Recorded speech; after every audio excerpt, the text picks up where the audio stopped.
we had like a lot of things in the pipe, like touring and festivals and all that kind of things. A lot of things going on, and we would supposed to do a lot of things with the band, and it just kind of halted.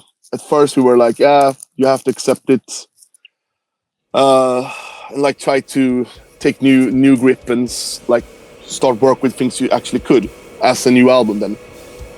But for me at least, I had to struggle a bit more like with my mental health and where I was going, and I wouldn't say it's like a life crisis, but something more like that. Try to refine yourself.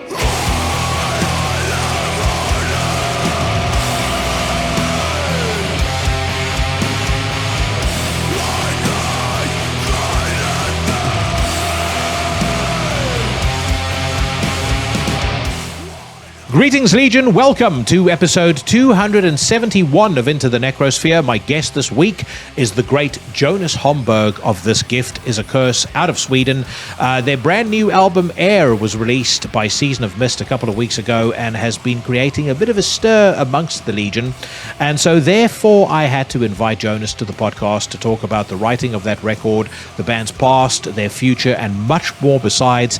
That conversation is going to be coming your way in just a few minutes, but before we get to that, we have us a very special premiere on the Sphere. It comes to us courtesy of our good friends at Apocalyptic Witchcraft Records.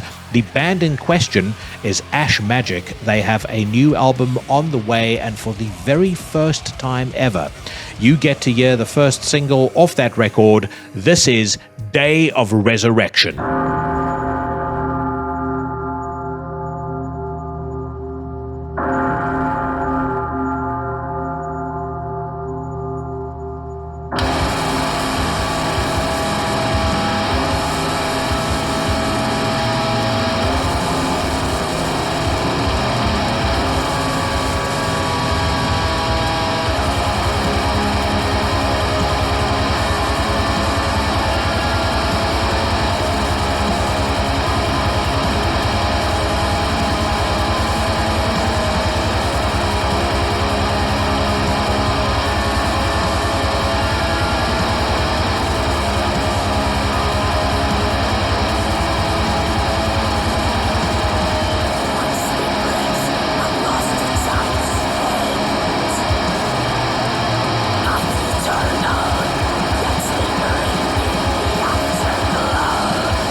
Your premiere on the Sphere this week, Day of Resurrection. The band is Ash Magick, a duo out of Istanbul, Turkey.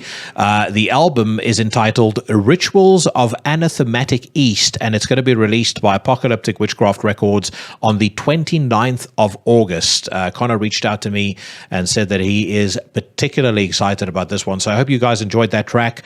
At some point, who knows, I may feature them on the podcast, but for now, you were the first to hear that song, so if you like what you heard, head to the Apocalyptic Witchcraft Records Bandcamp, which I will post in the description to the podcast.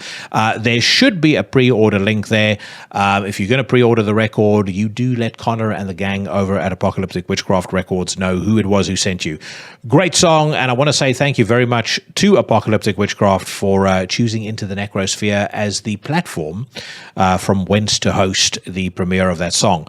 If you are in an unsigned band, of course, remember that you can send me your music at any point on intothenecrosphere@gmail.com or drop me a note on Instagram or Facebook. And if I like what I hear, I will feature it on the show. The opening segment of Into the Necrosphere is usually where I give you guys either a taste of some unsanctioned filth or where we do a premiere on the Sphere. And we've had several of those this year already. So again, hope you guys enjoyed what you heard there. Friends, if you are new to Into the Necrosphere, I should remind you that I am a card-carrying member of an elite unit of content creators known as the Horsemen of the Podcasting Apocalypse. The internet, as you may well know, is a septic tank of mediocre drivel at the best of times. I'm talking about bigger podcasts for the masses. Garbage like Ethan Klein, Logan Paul, fucking Full Send podcast, Crypto Boy, all sorts of other garbage that makes me sick to my stomach. If you like horror movies, you like metal music, and you like the darker side of life, the Horsemen of the Podcasting Apocalypse have you covered with a alternative that was created for the select few rather than the flock many. We kick off your week every Monday with another installment of Horrorwolf 666, and that's hosted by the great Brandon Legion. Yours truly de-wimpifies metal with extreme prejudice every Tuesday on Into the Necrosphere. On a Wednesday, we've got Mike Hill, the frontman of the band Tombs and Scorpion Throne, and he issues another episode of Everything Went Black, his long-running podcast. We also have Cheyenne of the band Trivax giving you an ass-kicking with his podcast, Iblis Manifestations. Our second double shot of the week comes your way on a Thursday. It starts with Necromaniacs. For that one, Mike Hill returns, and he is joined by his co-conspirators, Professor Jeff Kashid and the outlaw Mike Scandado.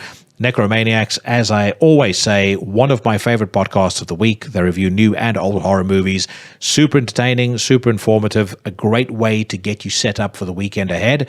You also have on a Thursday the first of two installments of Soul Knox, the second of which comes your way on a Sunday. That is hosted by the sinister minister, the Reverend Carl Haikara. And again, if you like the dark stuff, if you like the weird, the arcane, and the esoteric, Carl has got you covered on that one. Make sure that you follow and subscribe to us all. And to those of you guys that do, and there are many of you, a massive thank you.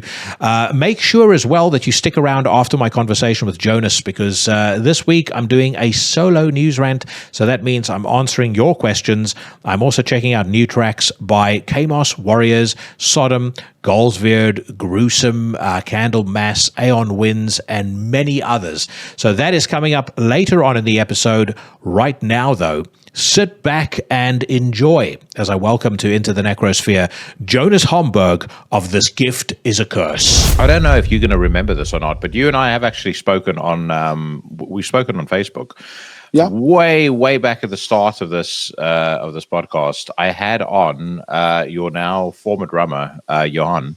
Yeah, and one of the things that we spoke about on the interview was how much I loved the cover art for A Throne of Ash, and you mentioned to me that it was you that had designed that.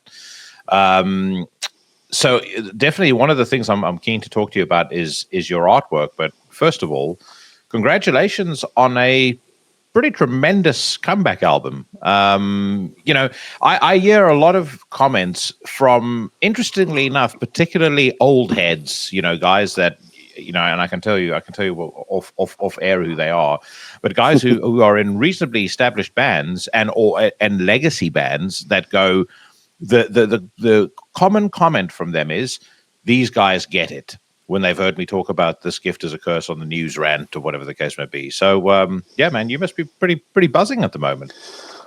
Yeah, well, yeah, this album seems to speak to, I don't know, maybe a wider audience or something close to that. I actually don't try to think as much about it when we release an album, just to do it. So, but it's always nice to get like positive feedback on what you're doing, and like to hear other people get it. Mm-hmm. What is it you think that has made people gravitate towards this? Because it definitely feels to me like, in some ways, it feels like a bit of a reboot for the band. I mean, you guys were quiet for about 6 years. I actually, a couple of times I'd wondered to myself, like, is This Gift is a Curse still going? But it feels like a bit of a reboot. But again, people seem to really be gravitating towards this. And it's not like you completely changed your sound. I just feel like you have made the sound more intense. The whole record, like if you think of every single element in the This Gift is a Curse arsenal, it's just like you went and you turned the knobs up on every single one of them.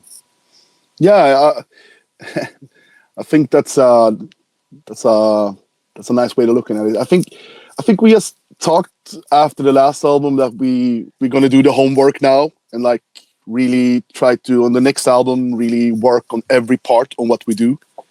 Like every bit on the music. Like before we just maybe more went for it, but this time we really like dissecting things and try to break it down in like smaller bits and then put it back together, like lose some stuff, bring some other things in it. So I definitely think we worked more on these songs, and also it took a longer time for us to make the album as well, because we weren't pleased directly. We had to like do over some things, and me for instance, like with the vocals, I did redid the vocals on a couple of songs because I wasn't satisfied. I didn't find my voice, what to say. So yeah, I guess just more time and more thought into it. What are the things about your vocals you didn't like? I don't know. Kind of. I mean, you know what happened in the world. There was this big pandemic, and really, I completely forgot about that. So I think a lot of things changed for us as a band, like just like the group and individual people started moving around and locked up in their houses, and a lot of things happened. So I think I wouldn't say a crisis, but to me in a way maybe a bit like get a bit lost in what we were doing in the band, and so that's so kind of had to search to find like my way into it again, and also what this album became. Like I didn't really know because we started so long ago, and then it changed over time. So it's a bit harder to navigate. They were pretty relaxed about the lockdowns and stuff like that, relatively speaking to other countries in Sweden, were they not? Or am I misunderstanding that? Yeah, I think you're right. I don't know like all the details on different countries, but what I read like for like Spain, I think was really hard. For example, really hard lockdowns. But Sweden was more open, but it hinder us from meeting up and doing normal things, and also like work, school, and everything. Like the whole society was this weird mode, I think. I can't just blame the pandemic, but I mean it was a part of it, I guess. Yeah, well, and the thing is, it disrupted the momentum, I think, for an awful lot of bands that were putting out records around mid 2019 to kind of early 2020, because a lot of those bands were planning to play shows, and there's the whole promotional cycle that goes along with that, and that was all kind of thrown up in the air. Yeah, we had like I think like 2 tours planned, a lot of festival shows. Really like I felt like the train was moving really fast for us, and felt really positive. And then this happened, so kind of tried to take a step back, and this was out of control. So it is what it is. You kind of you hinted at it earlier, it having an impact on the band and people moving around. When you say that, are you referring to people, moving to other parts of the country? Like, what sort of impact did it have on the band?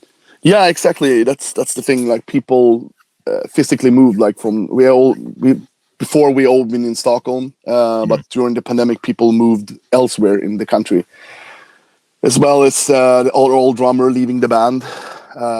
So we had to kind of restart that as well, taking in a new drummer and kind of restart that work. It took a bit more time to do that. Not that Christian is an awesome drummer. It's not that. I mean, it's just to get everything together, like all the pieces.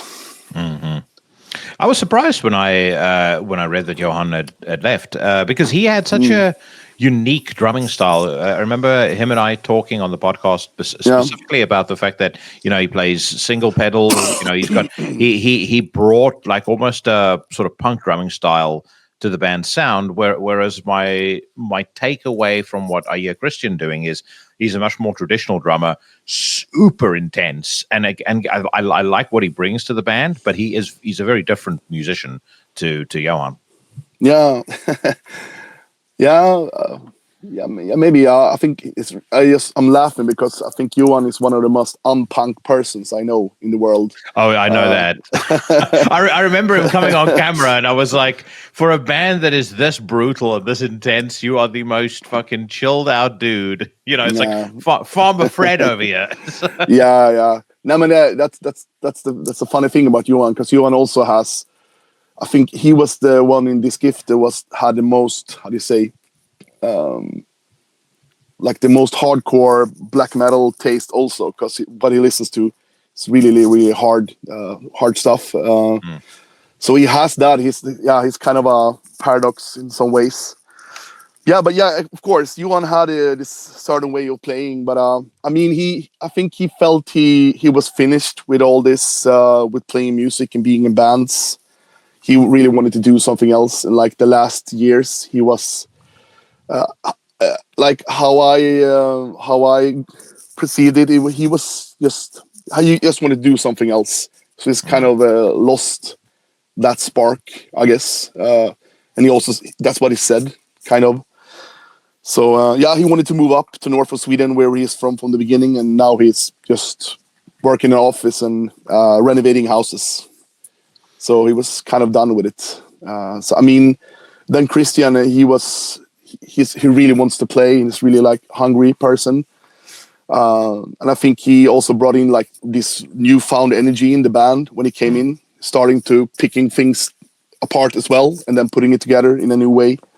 So everyone now that's in the circle are also there for the long run and really want to do it and try to push further.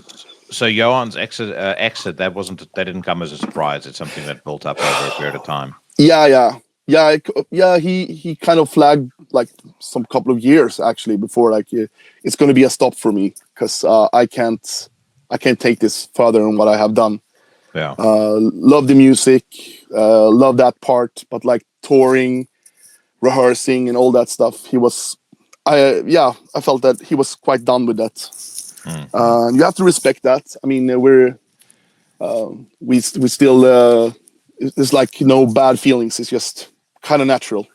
I mean, rest of the band has been sticking together since 2008, 2009, so it's quite a while, I think.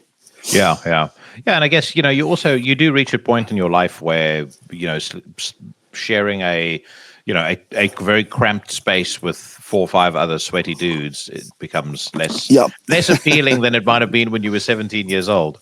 Yeah, that's true. I think something like that, and also just shift values in life. So yeah, that's it.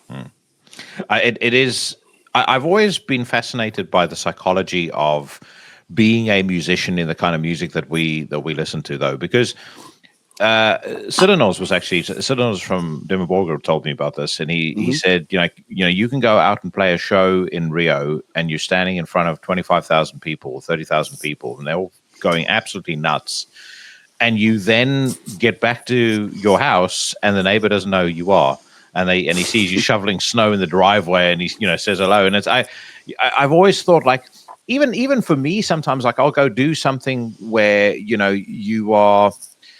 I'm trying to find the right word, because I don't want to sound conceited, but just you're more prominent within a particular social sphere than you would be necessarily at work. Just that coming back to work, I find jarring, and so I find I can't imagine how it must be for somebody who's in a band who gets that that sort of rush of adulation, and then all of a sudden Monday back in the office, no one knows who you are. Yeah. You don't do office work though, do you? No, not really. I'm a social worker, actually. Oh, really? Okay. I thought for some reason I thought your art was kind of your full-time gig, and then that sort of fed into the band. But I see. So you're a social worker. Yeah, I always studied at university at the same time as playing in the band, and I did like different things. That's another thing with the pandemic. Because I couldn't do as much things for bands, because less bands were touring and doing stuff like that. So I felt I wanted to try something else. So, I got a degree in social work and started working with that. I still do like designs, and I always done it. Sometimes more like as a main thing, and sometimes more part-time. So. What was the attraction to going down the social work route? Because I have a couple of friends that do it as well, and it's an emotionally demanding job. Yeah. I studied like psychology and stuff like that before, behavioral science. So I was really into that for a while, and was thinking maybe I should do research work with that, but I kind of lost my interest. So then we toured, and then now this again, when everything happened, I thought like maybe I want to work in a field that you can use this kind of things, but it's also like real work. It's not like research work in academics. It's just you also work like for real. Yeah. But it's I'd say I like to help people that's had a hard life, I guess. So it's So what people do you work with, or what field within social work do you work in? Is it drug rehabilitation or children? Like, what's your particular niche that you're focused on? Yeah, adults, and it's kind of everything. It's people that have fallen on hard times. It can be a different variety. So that's one part of the job I do, and some other things at work as well. But I also I'm a, what do you say? The way you talk to people. How do you say it? I can say it like a counselor. No, I'm a counselor, and but I can't find a word for it. But you work like how you talk to people in the line of work. The way you talk to, like in sessions and such, therapy, like the speech you teach to other employees, how to talk to each other and with clients. Oh, okay. So almost like I'm trying to. I'm lost for words now as well. Yeah. Like a social coach, like a yeah, something like that. So we like the way, like the system of speech you have to have when you work with this to make things better, like to up in the quality with your client work. Kind of like that. So so you coach people specifically on how to get better at that. Yeah. Okay. Exactly. Like how to speak to people in hard positions, and how to get like the most out of it. And like, it sounds boring, but I'm quite interested in like language and how you speak and those kind of things, like the social dynamics of language. I guess. So am I, and I mean, I in my day job, I deal with this all the time as well. Which is really? Why My interest was immediately piqued. But what are some of the biggest, when you're talking about this challenge that people have with social interaction or communicating effectively, in a work context? What are some of the biggest challenges that you see people having? I think it's also our strength. I mean, we're different people. Everyone is different, and like that's the thing. Like we understand, we can see a phenomenon, we can share the same like view on it, but how we understand it, it's totally different. So I guess that's the thing, to find like a common ground, I guess. Which I think is particularly challenging in very multicultural countries, like many of the countries in Europe. So in my experience, I lead teams globally, and so I have this very interesting helicopter view of how the entire world works.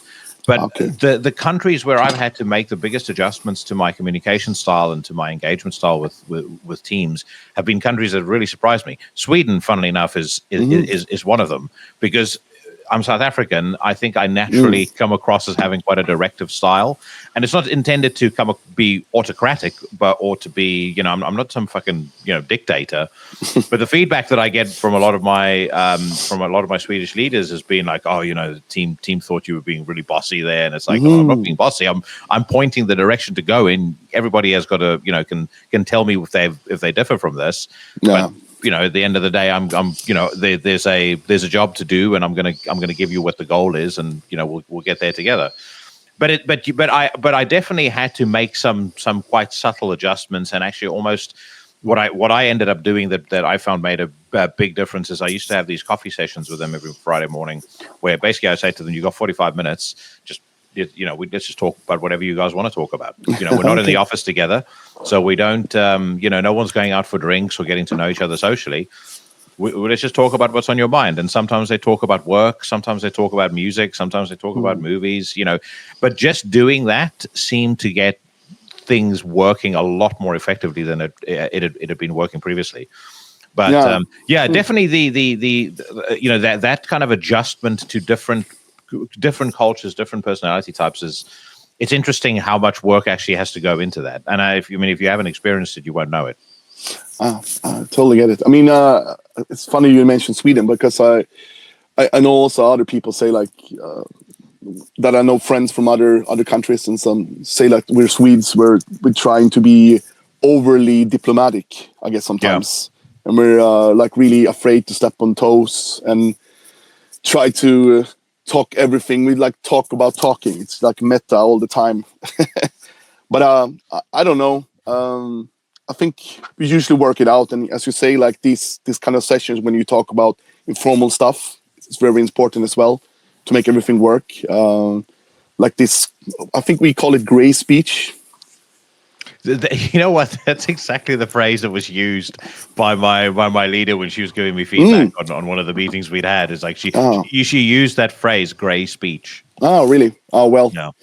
I'm part of it, I guess. Then it is. Yeah, you're part of the problem. No. Yeah.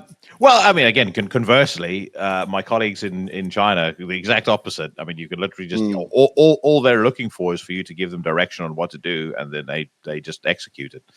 But there's consensus decision making is required in Sweden. Like for anybody who's leading teams in Sweden, my experience is you need to make the team feel like they're the ones driving towards a particular outcome, not you pulling them in that direction. Yeah, I think that's kind of the leadership style that like the Swedish agencies try to push within, like from the last couple of years. So you're dead on it. I just also have to add to this. I mean, at my work, I don't think I'm like like a normal person. I don't think I am like how do you say, if anyone would look at me and talk to me, I don't think I'm not like average. And it's not like it's not like a brag or something that I'm trying to say I'm special. I mean, I'm just not like I think I stick out a bit, like with my background and where I come from and how I see things. But that also, I think it's interesting to be part of this, because I feel like we need that diversity. I can bring that also like kind of to the table, Like I also come from a different side from that. Like I don't know, normal people, I guess. Do you ever get recognized as Jonas Holmberg from This Gift is a Curse? Yeah, sometimes. We have a couple of metalheads and punks at work.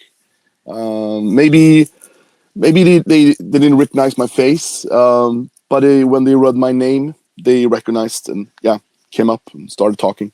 Yeah, they know the band. Well, what is the average person's take on your band? Because I mean, again, you guys aren't exactly making, Ghost or Metallica style metal. It's not music that's meant to be palatable for the average person. You mean like the average normal person? 100%, yeah. Not the metalheads. I just think they think it's a lot of racket and just like chaos, and they don't understand why you want to waste time making that and what it's for. Maybe like the purpose of it. That's kind of some like comments you get, like this is just chaos. This is just crazy. But I mean, also I have some like normal friends that after a while listening to it say that they love it when they work out or have to get shit done. They listen to the music because it gets them going in a way. I don't know. That's what it's telling me, at least. How do you normally deal with that kind of wouldn't call it ignorance, but just the fact that it's so far removed from anything that they would ever listen to or get into, but you kind of need to retain your credibility in front of them at the same time. Yeah. How do you deal with that? Yeah. I mean, like the worst feeling or like the worst thing about it, I think is like when we start talking about you playing these kind of bands, they think I try to convince them to say it's good or something like that. I'm more like the opposite. I say like, this is not for everyone. And I would never try to push this on anyone. It's like it's a certain kind of taste. So that I think is like the hardest bit, I guess. Otherwise, I just don't care. But I mean, yeah, there's different tastes.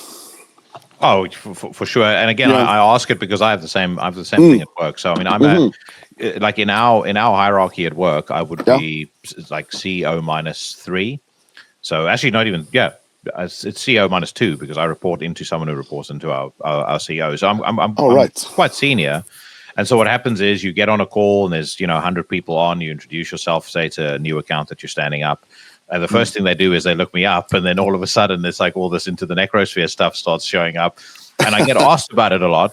But what I've just come to learn over the last couple of years is I really make light of it, and I tell them, I just outright say, look, let me just be honest with you. Most of you guys will find this absolutely atrocious. I don't see you getting past the first 5 seconds of any episode that I've ever done.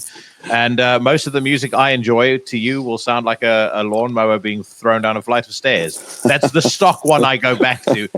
And I find, generally speaking, with if you don't take yourself too seriously, and if you don't take, I take it seriously on a personal level.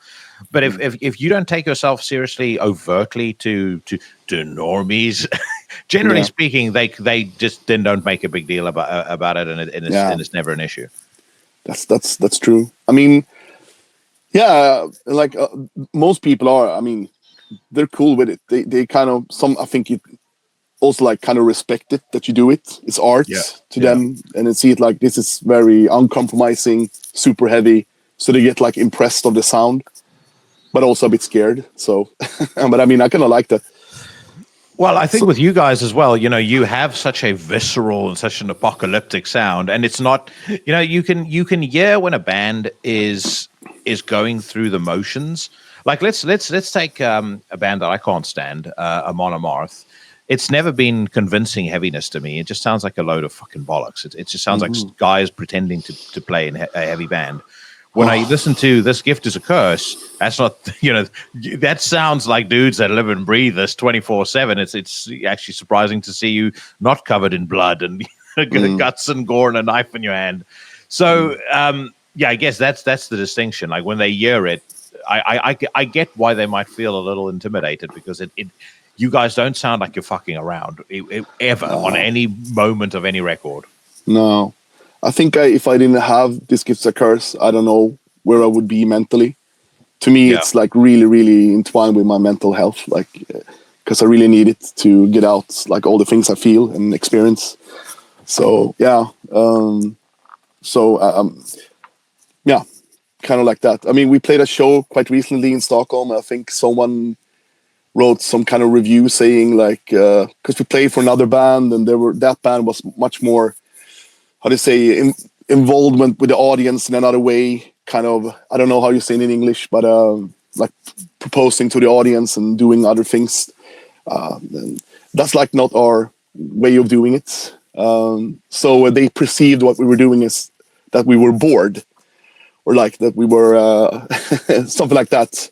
And I think it's just a misconception. It's just we just have another way into like performing and like getting this out of us. So it's just different takes. And once again, about like art, to me it feels very seriously. I can be a silly person, I can joke around, and I mean, I'm not like a moody person all the time, but like when we do this with This Is a Curse, it's like 600% real. It has to be, otherwise I couldn't do it either. Yeah, you've actually described This Gift as a Curse in past interviews as a band that thrives. I think the quote was, "You thrive in negative settings or negative circumstances." Bring that to life to me a little bit more, particularly in light of what you just said about this being an outlet for you from a mental health on a mental health level. Yeah, I mean, I kind of felt like, at least like I think all bands do that. Maybe when they start off, you get dealt a bad hand when you tour and you play these like really weird places. You drive for a long time. You get treated maybe poorly at times. Then we were like, we turned that negative energy into something positive on stage. So we just twist around that negative energy because we can kind of feed off that. And the same thing when we record, we try to like get that thing into our music, like that atmosphere. So when we record, we have noticed when we like use these kind of fine rooms and it's really really good, proper. The sound usually doesn't get as good. We need to like record in harsh environments. It needs to be gritty. So we start to feeling bad, or like get into that vibe that is This Gift. I think it just come out much better. Like we like that. We like when it's primitive, when it's I don't know, dark and gritty and feels oppressive to yourself, because then you feel kind of home. It's, yeah, I don't know, maybe it sounds strange or something. I don't think it sounds strange at all. I've joked many times that, for Metallica to start making good music again, they need to freeze all their bank accounts, boot them out of their house, get them back into a garage, and say like you're not leaving this place until you come out with something reasonable again. I think your environment, especially with heavy music, I think it dictates an awful lot about the quality of music that comes out. And I feel like with a lot of the bands in our scene, when they become too materially comfortable, the quality of the music suffers because it's just a very human thing. Why are you going to? What do you have to be pissed off about when you're worth $100 million? When every single one of your needs is taken care of and then some, you've got people around you that will never dare say that anything that you produce is rubbish. There's no adversity in your life, no true adversity that you're dealing with. Maybe, you've got a loved one that's ill, or you've got, it doesn't completely immunize you from the bad things in life, but it certainly softens the blow. You know what I mean? The average dude, like you and I, going through what we go through on a daily basis, stress at work, stress in life, the discomfort of living in a city or dealing with just the mundane shit that a average human being has to deal with, that creates adversity, that creates that tension that you then see creatively in a band like This Gift Is a Curse. Yeah, I agree. And I mean, I think I don't want to live in those conditions like all the time. I don't want to be in that all the time, in that like hole in the ground. But I mean, when we do the art, when we create, I think we have to be there. We have to put ourselves out there and expose ourselves to that to make it real. Yeah. So what you're saying is when you guys record, the Porsche 911 gets put into storage, and you only drive it again once the record is done. Yeah, exactly. That's exactly like what I mean. No, Sorry, you're going to say? No, nothing. We were talking earlier about COVID. To what extent do you feel like COVID derailed you guys after A Throne of Ash? Because that record to me really felt like it was something that could have taken you guys to a probably 2 or 3 tiers up in terms of public profile. It was a fantastically well written record. It was a beautifully presented record. I mean, I really feel like the album cover of that particular record to me stands. If I had to do like a top 20 list of my favorite covers, that's definitely in there.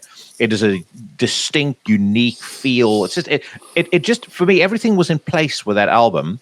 And it kind of feels like if you refer back to bad hands, COVID would have been a tremendously bad hand to be dealt when you're on the cusp of something like that, doing bigger things for you as a band.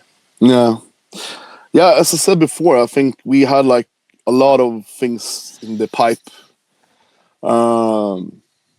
like touring and festivals and all that kind of things. A lot of things going on, and we would supposed to do a lot of things with the band, and it just kind of halted. At first we were like, you have to accept it, and like try to take new grip and like start work with things you actually could as a new album then. And then, like as I said, the drummer left and we had to kind of rethink that and work with that. So a lot of small things happen. Also, also some positive things, like people in the band got children, found like new ways of life and moved out to the country, how do you say, on the countryside, and like left like the city, like Stockholm. So that's. I mean, it was not all negative, but for me at least, I had to struggle a bit more like with my mental health and where I was going, and I wouldn't say it's like a life crisis, but something more like that. Try to refine yourself. Mm-hmm. In what sense? I mean, not to pry, but I think for a lot of people, we went through a quite significant amount of personal turmoil and frustration during that time, because it's a weird thing. The cycle of it to me was, if you look at human beings en masse, depending on the country you're in, there was fear, acceptance, and then there was frustration, and then there was anger, and then now I think the thing that I find very interesting is, there's more and more proof coming out of the vast majority of everything we were put through being a complete lie. There's zero accountability from anybody for the things that were done. And a lot of the people that were kind of cheering this on, lockdowns is great. If you don't take the vax, you should be denied healthcare. They all kind of, they all seem to be very quiet now. You mean like governments and people in leading positions? Government, the media, everyone that kind of fanned the flames of this. There feels to me like there's the loop on this hasn't been. There's not been closure on this yet. No, not proper closure. And again, I think there's simmering resentment for that. That'll never go. That'll. I don't actually think it'll ever go away. No. I mean, just to understand, how was lockdown for you? How was it like where you were? Oh, dude, UK was. I mean, I broke lockdown rules. I never followed lockdown rules, but it was still fucking disruptive. It was a pain in the backside. I mean, we had for 9 months. It was about 9 months, I think. We had 1 hour out per day that you could go for a walk, and you could go to the supermarket to buy groceries. And there was all the bullshit about 6 feet social distancing, wearing masks, all of this shite.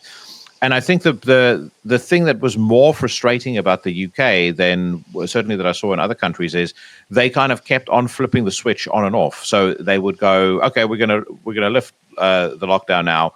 And then, like 4 or 5 weeks later, Boris fucking idiot Johnson, the prime minister at the time, he would come on screen and he'd be like, "We're going to have a circuit breaker lockdown just to break the back of these infections. 2 weeks, blah blah blah, to reset, and then it starts, and then 2 weeks becomes 2 months or 3 months.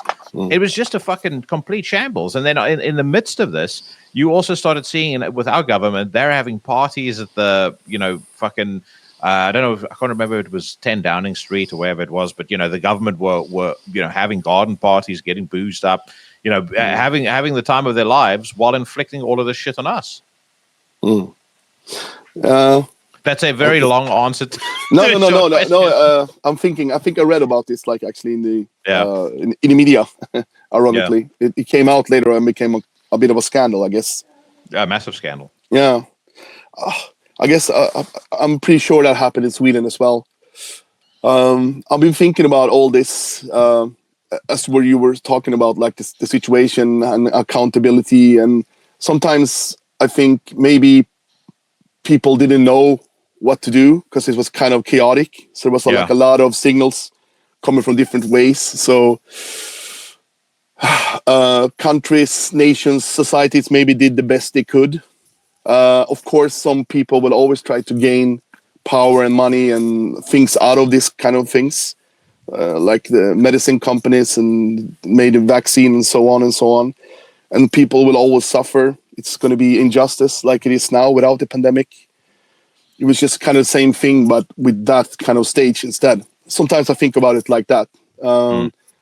So, and also, what can we compare to as like in the modern world? What other situation has been like this is quite unique. So maybe people were afraid. People, I mean, also governments and people in leading office, they didn't know what to expect and what to happen. So maybe, I don't know, they did a lot of things wrong, trying to make things like good, or maybe rather, how do you say, rather safe than sorry. I don't know. Now I'm sounding like I'm speaking for the government. I'm about not to say you're a shill for the man now. I mean, as I said, I just try to understand, and I want to. I want to like. I hope the society has my best interest in mind when things like this happen.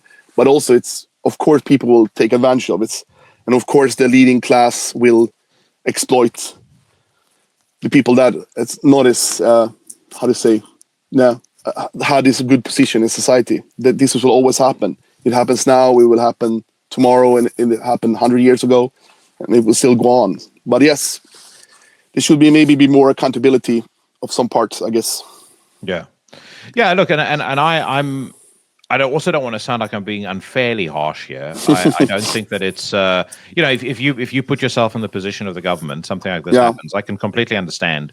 Initially, you're not sure what it's going to be. You're not sure what to expect. No, but I do feel like when we got to the end of 2020, most of what happened beyond that to me is complete and utter bullshit. Because by this point, they knew an awful lot of things. There's evidence now that they knew a lot of things that they were still pushing falsely on us.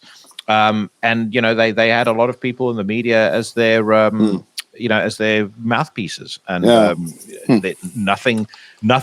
Everyone is kind of, it's like the Homer Simpson meme where he slinks back into the bushes. They slunk back into the bushes now, and it's like, oh well, that happened. Tough. It was tough for a lot of people. You lost your business, and some of you lost your job, but that's okay. But it's interesting about the feel of the new record. There's something that feels very existential about it, and this is kind of why I brought up the COVID thing again, because my feeling was a lot of what you might have been experiencing on an individual level and in that isolation during COVID, it feels like it's bled through into this new record, which has kind of made it for me, knowing where I'm coming from, you can imagine for me that it's made it a more poignant listen as a result as well. Yeah. How do we answer? Yeah, but I think, maybe you're right. I think maybe that is the case. It bled into that. And as I said, we started to record the album a while back, and things changed during the way. So I also kind of changed the theme after a while. Me and David, the guitarist, we talked about the album some month ago, trying to how do you say, look into what we were trying to do and trying to say with this album. To me, it feels like a procession of some kind, like a funeral procession or something, or like a timeline of life. Starts with this and ends with death. So yeah, I don't know. Maybe we try to make sense of life in a way, I guess. Yeah, there's definitely in the name Heir. There's like this sense of legacy or succession. And again, my thoughts were, and I'm curious to get your take on it. How does that theme of legacy or succession? How does that reflect across the record, or what does that mean to you personally? In that, I mean, you brought a lot of these ideas to the table creatively, I would imagine. Yeah, I think we said, like, when we're talking about the name as well in the band, it's like this is what we give you. This is what we're going to leave behind. This is the thing we did as a band. This is what we done. It's like our art. So take it, and now it's yours. Something like that. Yeah, and it's like what we've been doing for a decade now, or like over a decade, actually. So that's what we felt like. Something to leave behind, I guess. And it's up to each and everyone if they want to pick it up or not. When you make music where you're as expressive and as I think on an emotional high as you are with This Gift Is a Curse, do you have to consciously work to not burn yourself out, on a personal level, or to not mentally burn yourself out when you're recording or when you're touring and stuff like that? I think, as I said, when we record, I want to put myself in that spot where I am on the verge for breaking all the time. So when we do it, it's really exhausting when I do the lyrics, and like, not the lyrics maybe, but like the vocals. I try to really expose myself to everything, just to make it really right. So yeah, it's a bit of a struggle, actually, but I don't want it any other way. Because when I'm too comfortable, it won't come off as it is now. And same with the lyrics and maybe the artwork and kind of the whole vibe of the album and atmosphere. It's supposed to be very, I don't know, exposed, I guess is a word for it. Yeah. Has there ever been a point in the time that you've been with This Gift Is a Curse where you felt like I guess you've taken that too far? Because just reading between the lines of what you're saying, I feel like there's a fine line between staying in that zone for long enough to reach the outcome that you want to reach from a recording or a creative perspective. But I do think there's a line that you could cross there, right, where you stay in that too long and it starts becoming damaging. Yeah, I think so. Yeah, I don't know. You learn to control it, I guess. I mean, I'm a person that feels a lot. I'm quite the emo, really, or something like that. I don't know.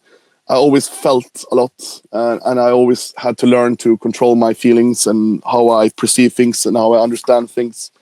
So it's kind of a struggle, not like in this band, just with everything, to try to live a normal life and being normal in that sense. So yeah, but of course, I think This Gift is a way to me to get things out. So it's more like therapy or something like that. It actually helps me more.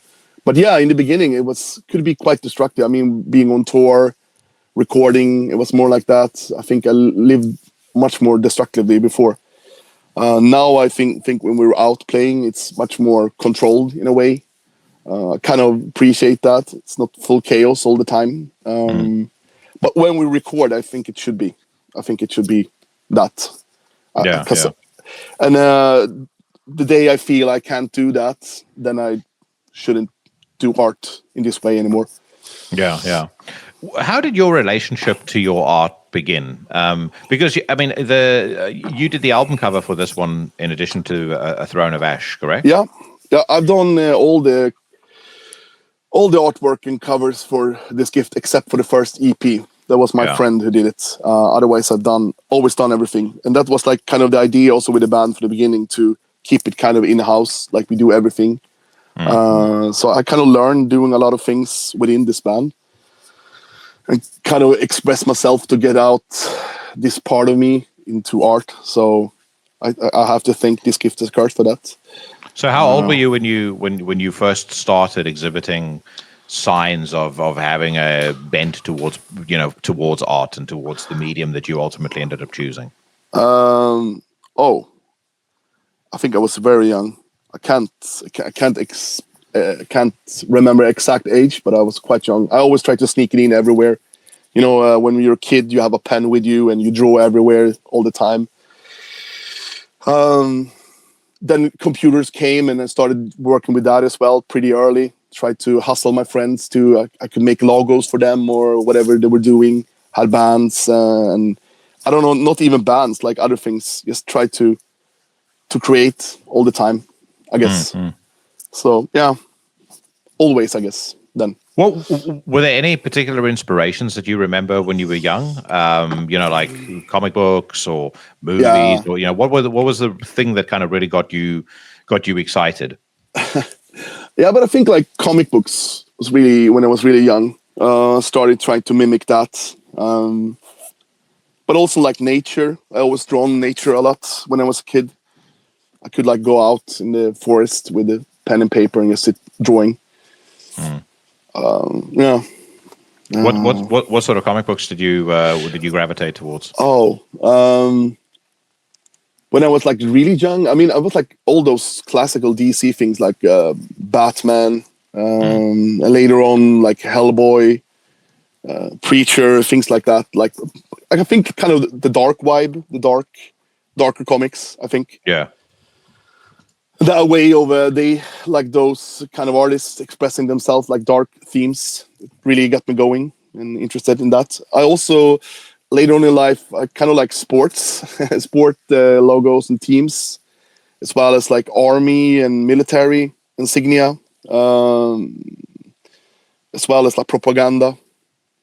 Started later in life like street art, all those kind of things, bold things. The weirder the better. Mm-hmm. Give me an example of like weird propaganda or weird military stuff that you really liked. I think it's called information design. I think you take like courses of that in Sweden, at least at like universities, when you design and create signs, road signs and things like that. How to say as much as possible with as little as possible, like symbolism, I guess it is. I mean, like all those propaganda things from, I mean, the last 100 years are quite interesting. I think. Yeah. Like all those kind of thing with Soviet and all this kind of societies. It's interesting how they try to steer people in different ways and try to make people think a different way, a certain way. Always attracted me, understanding like that mentality and psychology behind that. Yeah. So the first thing that I think about when I think about like state-sponsored propaganda, I always think about the pamphlets that they used to airdrop in the Second World War. Mm-hmm. You've seen Dunkirk when the Germans come overhead and they drop those pamphlets and I think the pamphlet is like while you were away or something like that, and then like the woman is lying ravaged in bed and the soldier is busy putting his boots on. And there's tons of those. Like I mean, there's people that have built like entire collections up of stuff that the Allies dropped and stuff that the Germans dropped. But it was basically to, taunt and to instill fear in whoever they were about to start attacking. But to your point, just really interesting, actually really funny stuff as well. Like really like people that were doing it had a really sharp sense of humor. No, I like that. I kind of like all those things. I kind of like, how to say, trolling. Is that the word? But it was basically the 1940s style trolling. I really like those kind of things. It's just so funny, and like how people, once again, like different people perceive different things out of the same kind of phenomenon, and how you can twist things just a little bit, and how that can affect people and. Not like in a bad way. I mean, it's just very interesting how the human psychology works and how different we can be, but we're still one people. It's really interesting. Yeah. When did your relationship to music begin during all of this? Also, when I was quite young, my father listened to a lot of heavy metal, I guess. So I got it from pretty early on. He's born in the 50s, so there was also a lot of Beatles and stuff like that. So I kind of always was interested in its music. Always liked to sing and do things, make noise, I guess. It's a pretty. I mean, my dad was born in 1952, so Yeah. they're not too far away from each other. He No. despised my music. But Oh, yeah. what kind of heavy metal did your dad listen to? It was pretty. I mean, it was kind of the classics: Led Zeppelin,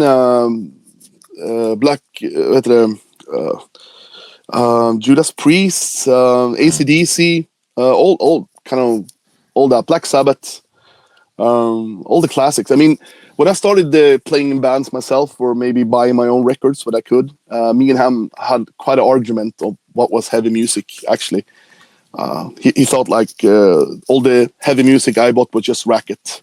It was like no idea, no thought. It was just crazy to him. So he kind of tried to school me, but it didn't go as well then. Now I can appreciate some of the things. I mean, he listened to. We kind of understand each other better now than we did then. But also we kind of have this saying in this gift: the day your parents understand this music, we're kind of lost.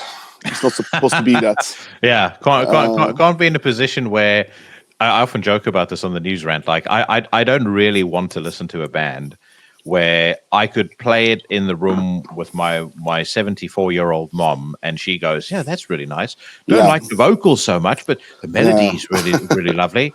It was that's she's never going to do that about Dear Side or about Legion or something like that. So that's I prefer that it stays that way. Yeah, as we talked before about like the normies and trying to understand what we're doing. You're not supposed to understand it because you're not supposed to get it. If you get it, you get it, and if you don't, you don't. That's the thing, and I like that. It's there's diversity in art. It's some things speak to certain people and vice versa and other way around. That's how I feel about it. Can you remember what the particular album was that you and your dad argued about? I can't remember it now. I was thinking about it over the years because I started listening to hardcore punk. And he said like, that ain't hardcore punk. This is hardcore punk. And he started playing something and it was like, I don't know, this heavy metal album was some kind, and I really didn't get it. I was like, this is not even hard. The guy is not screaming, or it's no. But I don't remember the name of the band. It's like comparing. It almost sounds like you guys were comparing Sex Pistols to Poison Idea. Sex Pistols to Judge or something like that. Yeah, maybe. It's kind of would work as the same scene, but it was totally different things. Yeah. But I mean, because I just wanted everything to be more heavy and try to push into that more heavy stuff and more harsh stuff and the more extreme stuff. It was more and more interesting. Kind of develop a taste over time. And my father was still in that scene or like that mindset of those bands that were like, it's never going to get better than 70s rock. This was like the height. Everything now is just noise. Mm-hmm. Yeah, it is interesting with that transition into heavy music. There comes a point, I think, for anybody that's truly into it and is going to stay into it, where it just clicks. Like initially, your brain is kind of trying to make, depending on the kind of music you were listening to previously, I find your brain is trying to make sense of what it's hearing. Yeah. Initially, it's actually quite hard to do that. And then there's just one particular light bulb moment, particular point in your life where all of a sudden it's just like, oh, suddenly this makes complete sense. Now I can hear the hook. I can hear everything that people that have been raving about this have been telling me about. But it just my brain can analyze and interpret that effectively. Yeah, that's interesting. How it works. Yeah. I feel sometimes this gift is maybe the first listen you won't get it either. You have to maybe stick around with it and let yourself submerge in the tar or whatnot, like sink into it, and then you will understand the layers of it. I guess there's more music like that. Like it just takes a bit more challenge from the listener. But what you guys do is, and pardon the interruption, but what you guys do, I think that's very clever in that regard, is you seem to have, and if I take the most recent and A Throne of Ash as the examples, you do always seem to have those one or two songs that are a little bit stripped down. That's kind of easier to get the hooks into somebody who's new to the band, and then as they go back to that song, the rest of the record kind of suddenly starts to come into focus. Wormwood Star is a great example of that. That was the first. Anytime that I've ever played this Gift is a Curse to somebody who doesn't know the band, I've played them Wormwood Star, and they've been like, "Fuck it, that's really, really good." And that's kind of the gateway into the rest of the album. I feel like with Heir, Ascension is that song. Is that something that you guys have done intentionally, where you sort of you want that one song that somebody can latch onto, and then that's how we inject the rest of the venom into you, or is that just a function of how you guys write? I love the thing you said about Poison. I really love how that sounds. I just want to say it is that, but I mean, as I said, we try to push ourselves to do more stuff in this band. And when David came and played the riff, the opening riff for Ascension, he was like, kind of, maybe this isn't for us. It feels really weird when I play it. And then we all said, this is exactly how we should feel. We should write a song around this riff. And David took it back, and he came back with a skeleton of Ascension. And it felt weird and a bit uncomfortable. I don't know to explain it closer, but we just felt that it was right because of that. When you feel that you're out of your, I don't know, into deep water in some kind of way, I think you're on the right way. That also, I think, keeps it fresh for you as an artist. If you keep making the same music, no matter how extreme it is, like let's take a band that I like Nails. Mm-hmm. Nails makes basically the same thing over and over and over again. There's no variation in their music. It makes for an interesting experience. Yeah, but there's no I feel like, for me personally, if I were an artist producing that, it would have a shelf life for how long I would want to do that. Yeah, I personally love Nails. I think it's really good. I understand that you do it too. But I mean, there are more bands like that. I think Iron Maiden, they also kind of redo the same album over and over again, I guess. But it also works for them. That's what people want, I guess. Nails has this kind of way to making their thing. So yeah, but I feel we always felt, we always talked within the band that we should not limit ourselves. We just try to go different routes. And yes, it's more fun for us as a band. This song is pretty slow and heavy, more sludge, if you say. And other ones are more like, black metal. We just don't want to limit ourselves. We just want to have a good time doing this. Well, you kind of remind me in many ways of a more extreme version of Neurosis. And that I say that as a huge compliment, because I'm Neurosis I really fan. like. But it's there's definitely a spiritual kinship, I think, to Neurosis relative to you guys. Yeah, I mean, thank you so much.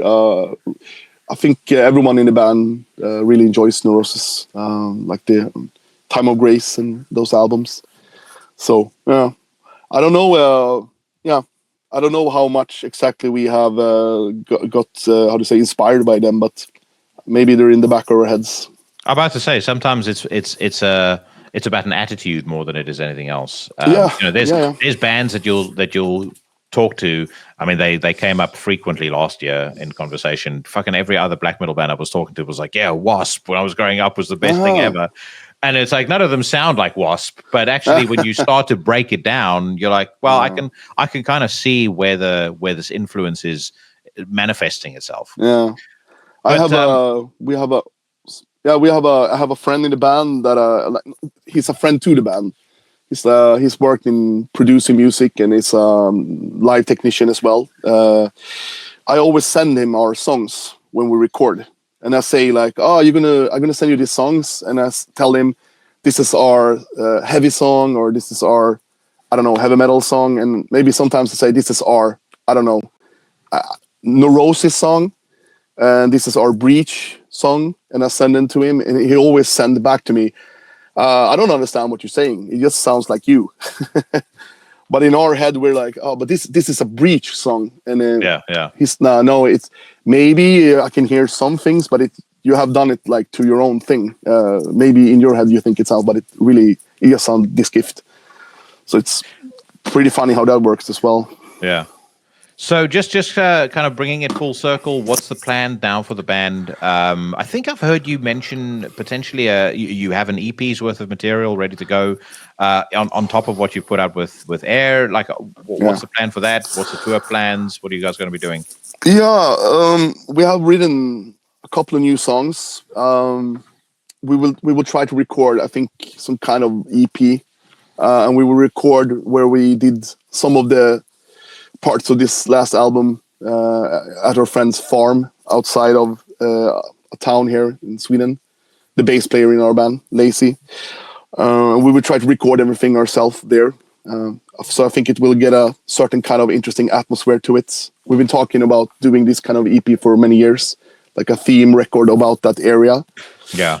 We also did like the music videos and things in that area. It's always a really good vibe, and we feel really comfortable there. And uncomfortable. I don't know. And we also try to get out and play as much as we can.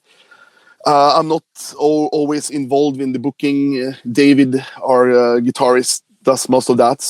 But I think he told me that we have a couple of festivals booked now, and things are falling in on the live side. So we try to get out there and play the record. We have an album release show here in 1.5 months in Stockholm. It's a bit late, but we couldn't get another time. So we're going to do it now, and it's going to have some guests. Laura Morgan, that's on the album. She probably will have a role in this as well. So it's going to be good and interesting, I think.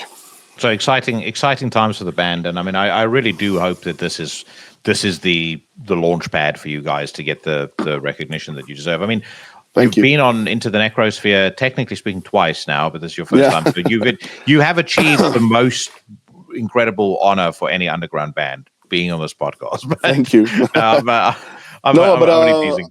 I also want to say I always wanted to be on this your podcast as well. So thank you very much. Yeah, I think it's really good. And last time Johan took it, I can't remember the reason why, but I think maybe I was in the best of headspaces or something like that. So Johan said I really want to take it, so and he did. But I always felt, I think I wrote you that also, I really want to be on it. And next time we release an album, you're interested to talk to us, or me, I really wanted to be on. So I'm quite honored. I think you do really good work.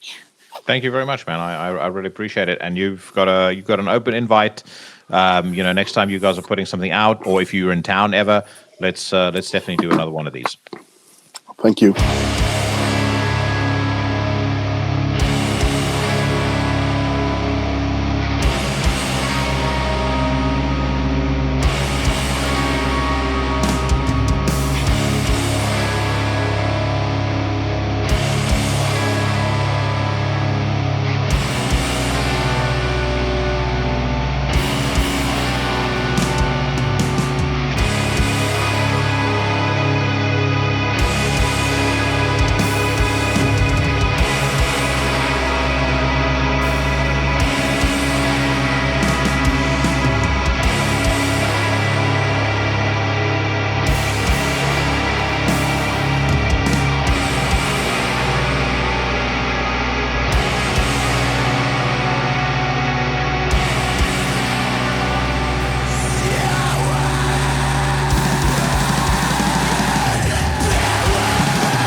Seers of No Light is the name of the song. It's taken from the recent This Gift is a Curse record, Heir.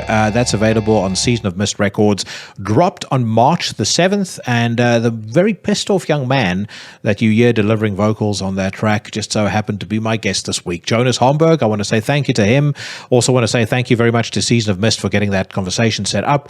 Hope you guys enjoyed it as much as I did recording it. And Jonas knows that he has an open invite to return back to the podcast at some point down the road. As always, I will post the Bandcamp link for This Gift is a Curse in the description to the podcast. So if you enjoyed what you heard and you want to buy yourself some music, you head over to their Bandcamp link and you let them know who it was who sent you.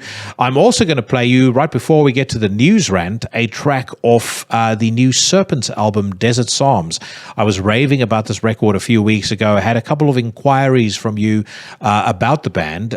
This was released on Norma Evangelium Diaboli on April the 18th. I absolutely love it. One of my favorite albums of the year so far, and I definitely think it needs to be on your radar if it's not already. Off Desert Psalms, this is a track cunningly entitled Desert Psalms 4.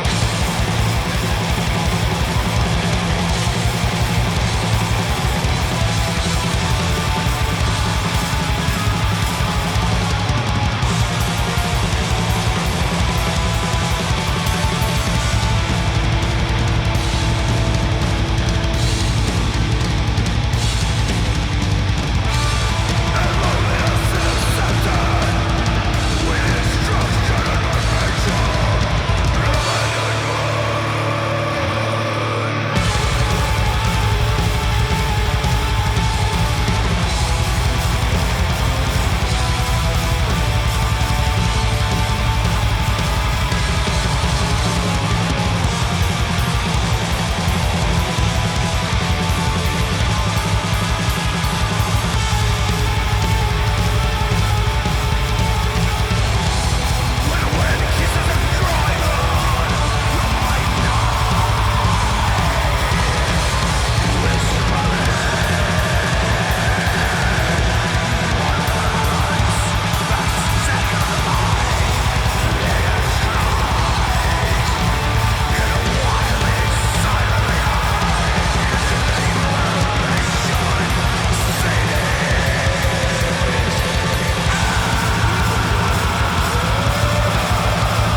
that Nurgle is dead wrong when he says that all good black metal has already been recorded. You just heard a song called Desert Psalms 4 off the album Desert Psalms by a one-man black metal battalion, Serpents. That album is available on Norma Evangelium Diaboli. It came out on April the 18th. One of my favorites of the year so far, without a shadow of a doubt. As always, their Bandcamp link will also be in the description to the podcast. So if for whatever reason you haven't checked this out yet, then make sure you change that post-haste. Right now, my friends, if you're the kind of fucking weakling that will occupy a piece of gym equipment and sit staring at your phone for minutes on end in between sets, it's time for you to nut up, shut up, and of course, hit the bricks, because this is my weekly news rant. Round them up for judgment. And hang them where the world can see. Somebody mentioned to me the other day that I need to do a supercut of the my get time to hit the bricks intros that I normally do for the news rant, and it did occur to me that I have probably deployed that shtick at least 100 times now, which is an awful lot of things to be pissed off and annoyed about. But life seems to give me a never-ending well of things to get annoyed about. This week was absolutely no different. The comment that I made about guys in the gym that sit staring into their phones. I was at the gym yesterday doing chest. There's 3 sets of cables or 3 cable machines.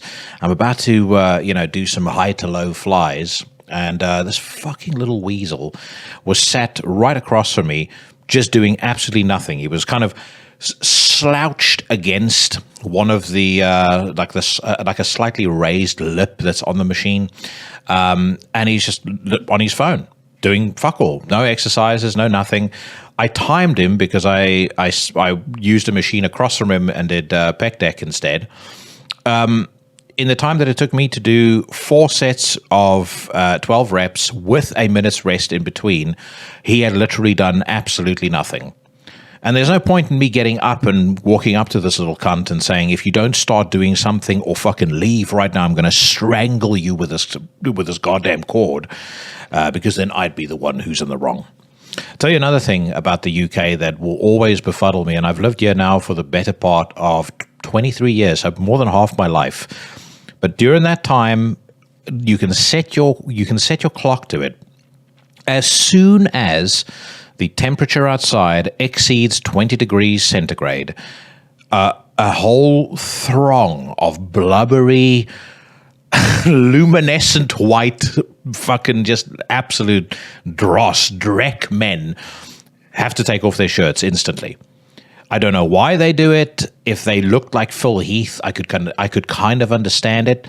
But these guys have nothing to boast about. There's absolutely no reason to feel anything other than shame when they run with their shirts off. And yet they seem to not only want to do it outside in the park, but they'll walk around inside shops. They'll go to restaurants. I've seen guys sit inside a fucking cinema without their shirts on. So, why, if the police really want to focus on some of the true heinous crimes in this country, they should be focusing their attentions on stopping that. Anyway, let's get on with some music. Vicious Rumours are releasing a new long player.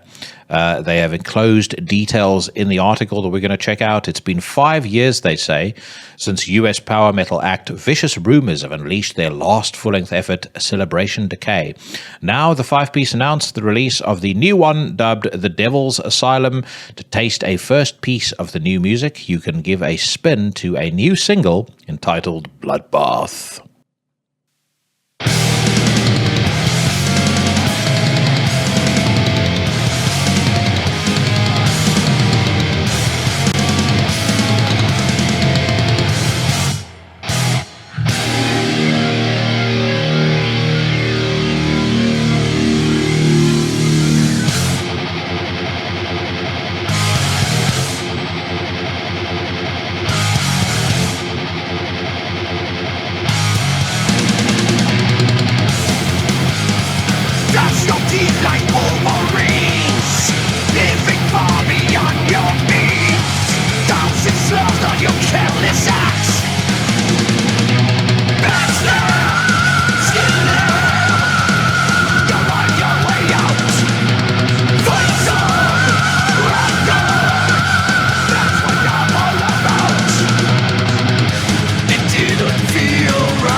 slime man.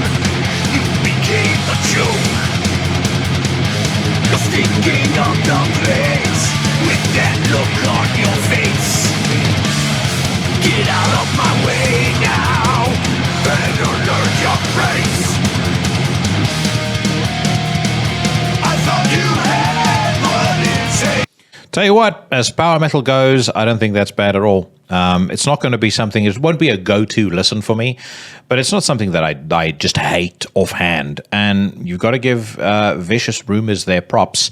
Yes, admittedly, they only have 2 members in the band who joined before 2020, but they have actually been going as an entity. Like the Vicious Rumors name has been around since 1979.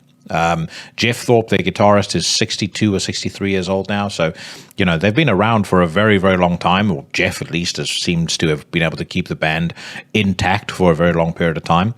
And to still be, you know, seemingly have the appetite to make music that sounds possible, at least by power metal standards, I think that takes some doing. So kudos to Jeff. And I would say, I'm not giving it an official Into the Necrosphere endorsement, but if you're a power metal fan, I think you'd probably quite like that. Right, let's move on. Blood Incantation are touring Europe this fall. I only mention that because amongst the questions that I received from you guys this week, one question was, and I'm just going to see if I can dig it up so that I can give the person who submitted it their props. Where is it now? Antediluvian _basstone asked me, what is my opinion of bands like Blood Incantation? He also mentions, or she, I don't 100% know, love the show, thanks for making it. Thank you very much for submitting the question, and thank you very much for your kind words and support. Blood Incantation, I mentioned this the other week when I did my list of my unpopular metal takes. They're not a band that I can get into. I think that what they do, they're extremely good at. No question about that. But I just don't enjoy what they do. I don't find it to be particularly aggressive. There's nothing about it that captures the death metal that I like. There's nothing that feels dangerous about it. There's nothing that feels that kind of gives you that feeling like somebody's grabbing your innards and yanking them around, unlike, say, Werewolves or, that band that I played last week, Anoxia. I mean, that's my kind of death metal. So taking nothing away from Blood Incantation, they are superb musicians. They are great songwriters to do what they do with the complexity and the thought and everything that goes into it. Props to them, no question about that. And I if people like them, like, I completely understand why people will be as into them as they are. It's just not a band that I enjoy and have any real desire to go back and listen to. I think Starspawn, their first album, I enjoyed a couple of songs off that. Hidden History of the Human Race wasn't a bad record either. I've tried Absolute Elsewhere multiple times, cannot get into it. Not for love nor money. So, again, maybe I will change my views on this at some point, because that's not outside the realms of possibility either. I don't see it happening. I think I've had about 6 or 7 false starts on Absolute Elsewhere. I can't imagine that my view on them is going to change at any point soon. But as I said, maybe in a year's time from now, I'll sit here and go, you know what? I take back everything that I said about Blood Incantation. They're great. On the topic of death metal, Pewtereon have shared a new track in the wake of their oncoming full-length release, Mountains of Madness. Death metal bringers, Pewtereon have premiered a video clip for the new preview tune, Watchers at the Abyss.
Definitely won't surprise you to learn that Puterrayon are from Sweden, especially not with the melody that they use in the beginning of that song. There's a Sunlight-esque feel to the production, and particularly the guitar sound as well. Although I was just skimming over Metal Archives while that song was playing. There's no mention there as to whether or not it was recorded at Sunlight or not. That being said, I quite like this. I think that in particular, Jonas Lindblad's vocals sound really good, very, very pissed off. Whether or not it was recorded at Sunlight is irrelevant because the sound is, thick and dense. There's a couple of moments where the band kind of, just by the decisions they make with some of the bridges they've put in, or the way that they kind of cross the gap between different main parts of the song, if that makes sense. I feel like they drop the intensity just a little bit, but like I said, it's not bad. I wouldn't necessarily give it a thumbs up, but if this style of death metal is up your street, then or if you're an absolute Swedish death metal diehard, then I think this would be something worth checking out. I did have a question from Dylan HM2 Powell. He says, "You got me drunk here, Jackie mate." Ha ha ha. What are your favorite Swedish death metal albums? Give me a top 5. I will give you a top 6, Dylan. Entombed, Clandestine. I kind of dither between Clandestine and Left Hand Path, but I'll go with Clandestine for now. Dismember, Like an Ever-Flowing Stream. Bloodbath, Resurrection Through Carnage. The song Like Fire on that album is fucking genius. Maybe one of the best death metal songs to ever come out of Sweden. Hypocrisy, Osculum Obscenum. Then Necrophobic, The Nocturnal Silence. And my number 6, Carnage, Dark Recollections. A fucking brilliant record. But yeah, those for sure would be my those would be my top, they would be my top 6 favorite Swedish death metal albums. So it probably helps calibrate as to where I feel Puterrayon fits in as far as or fits into the grand scheme of things. Candlemass reveal a cover for Sabbath Bloody Sabbath. Probably going to give that one a skip. The best Black Sabbath cover ever. As a matter of fact, fuck it. You know what? Let's actually listen to that, because I want to talk about my favorite Black Sabbath covers, and this is as good a means as any for us to get into that train of conversation. It says here, coinciding with the release of their new EP Black Star, featuring 2 original tracks and 2 covers, the Swedish legends Candlemass put out their rendition of Black Sabbath's song Sabbath Bloody Sabbath.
I'm actually kind of glad we didn't skip that one now. That's good stuff. I feel like what Candlemass have done here is they've kind of expanded the dynamic range of the song a little bit. The beefier parts feel a little beefier.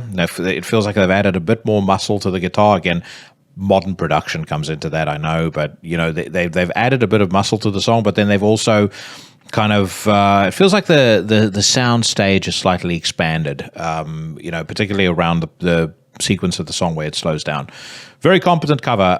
My favorite Black Sabbath covers, and I bring it up because I jokingly said a couple of weeks ago we're going to probably get a new Black Sabbath cover every other week now.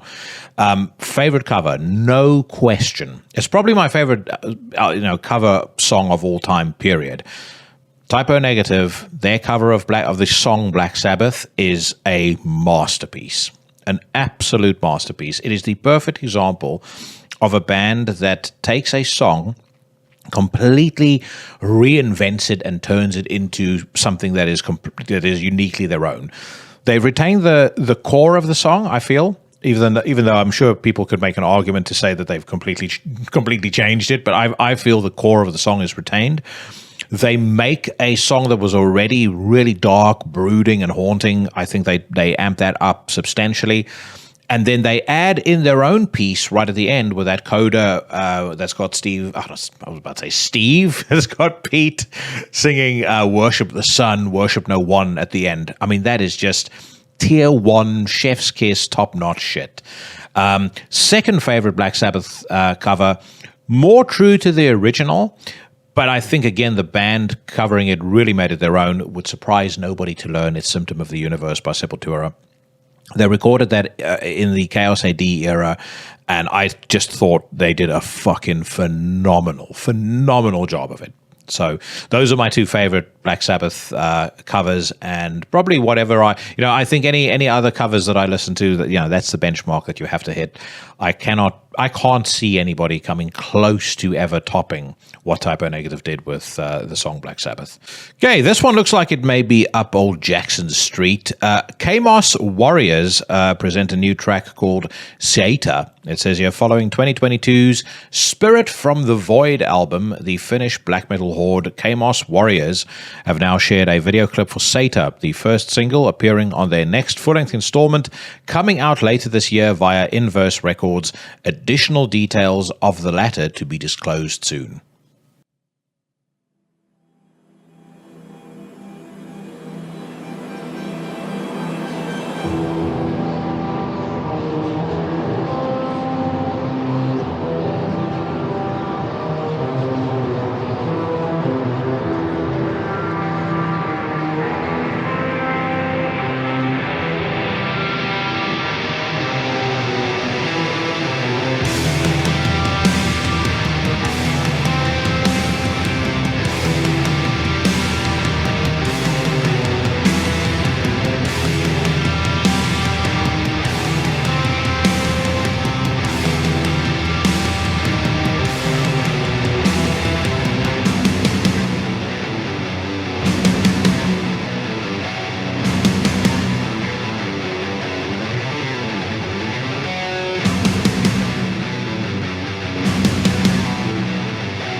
I am fully on board for that. Top notch.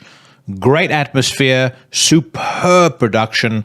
I love how the song kind of builds. It feels in some ways to me like it's combining like the halcyon days of a band like Dimmu Borgir. Like I'm talking, For Altered, Stormblast with Finnish black metal, like, with quintessential Finnish black metal that you would hear a band like Horner or Sargeist doing. It sits kind of right between the two, early 90s and then, prime Finnish darkness. Really, really well done. Mikko Ojala, the vocalist, sounds superb. everybody in the band sounds excellent. The I find the video pretty amusing, where you've got the drummer standing in the back with what looks like a fucking oversized tambourine, whacking it with a stick. But I mean, I think it works. There is even like a slight 90s feel to the music video. For those of you watching this on YouTube, you might agree or disagree, but yeah, there's a bit of a 90s feel to the music video as well. So really, really like this. I'm not overly familiar with Kamos Warriors. They have put out they've up until now they've put out four records. Ikaisen, Talvin, Sarastus, and Shadows of Northern Chaos.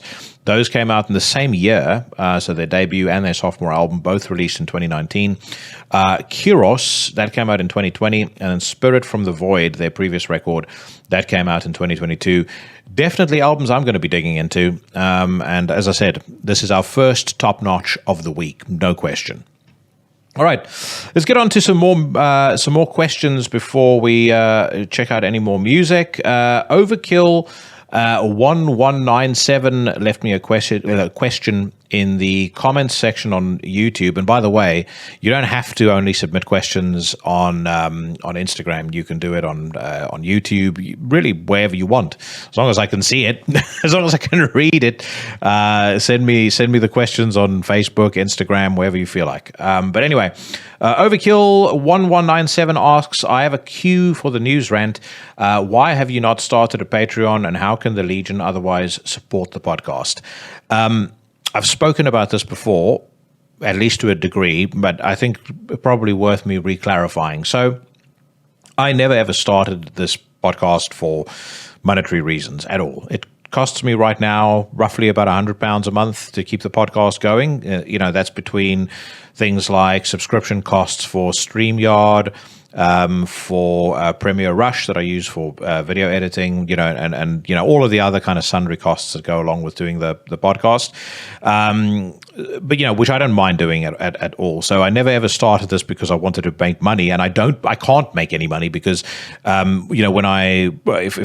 you think about all the different revenue streams that somebody could pursue through podcasting, one of the main ones is advertising on YouTube. None of my videos qualify for monetization because I play original music in it, and obviously the point of including original music is to promote the bands that I want people to hear. So no monetization. I hope the bands that I do feature on the show, I know for a fact that the Legion support them, but I certainly hope that they get their 3 cents. Once a month for the plays that they get on this podcast. And then the other reason for kind of trying to avoid anything financial with it, because I've had sponsorship opportunities and I've turned all of that down, is I want to be able to say whatever I feel like saying on the podcast. If I had Century Media sponsoring the show, for example, or I had Nuclear Blast sponsoring the show, I can't then do a news rant, feature a band, call it a load of shit, and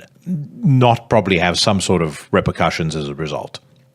So I don't want to do that. I do this principally to have fun, secondly to provide something or to give something back to the scene and to the community that I love so much. And for me, doing a podcast or doing a show that is something that I would listen to if it weren't me creating it, that's the most important thing first and foremost. So it means more to me that people actually, whether they agree or disagree with my opinions, that they know that everything I'm saying, comes from a place of zero compromise. Like I don't have any other influences,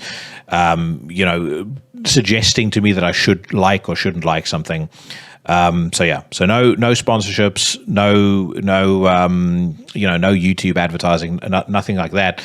And then the reason I never started a Patreon was honestly, I don't think that there's anything that I could offer any of the Legion that to me would merit spending 50 cents, $5, whatever the price is that I would attach to it.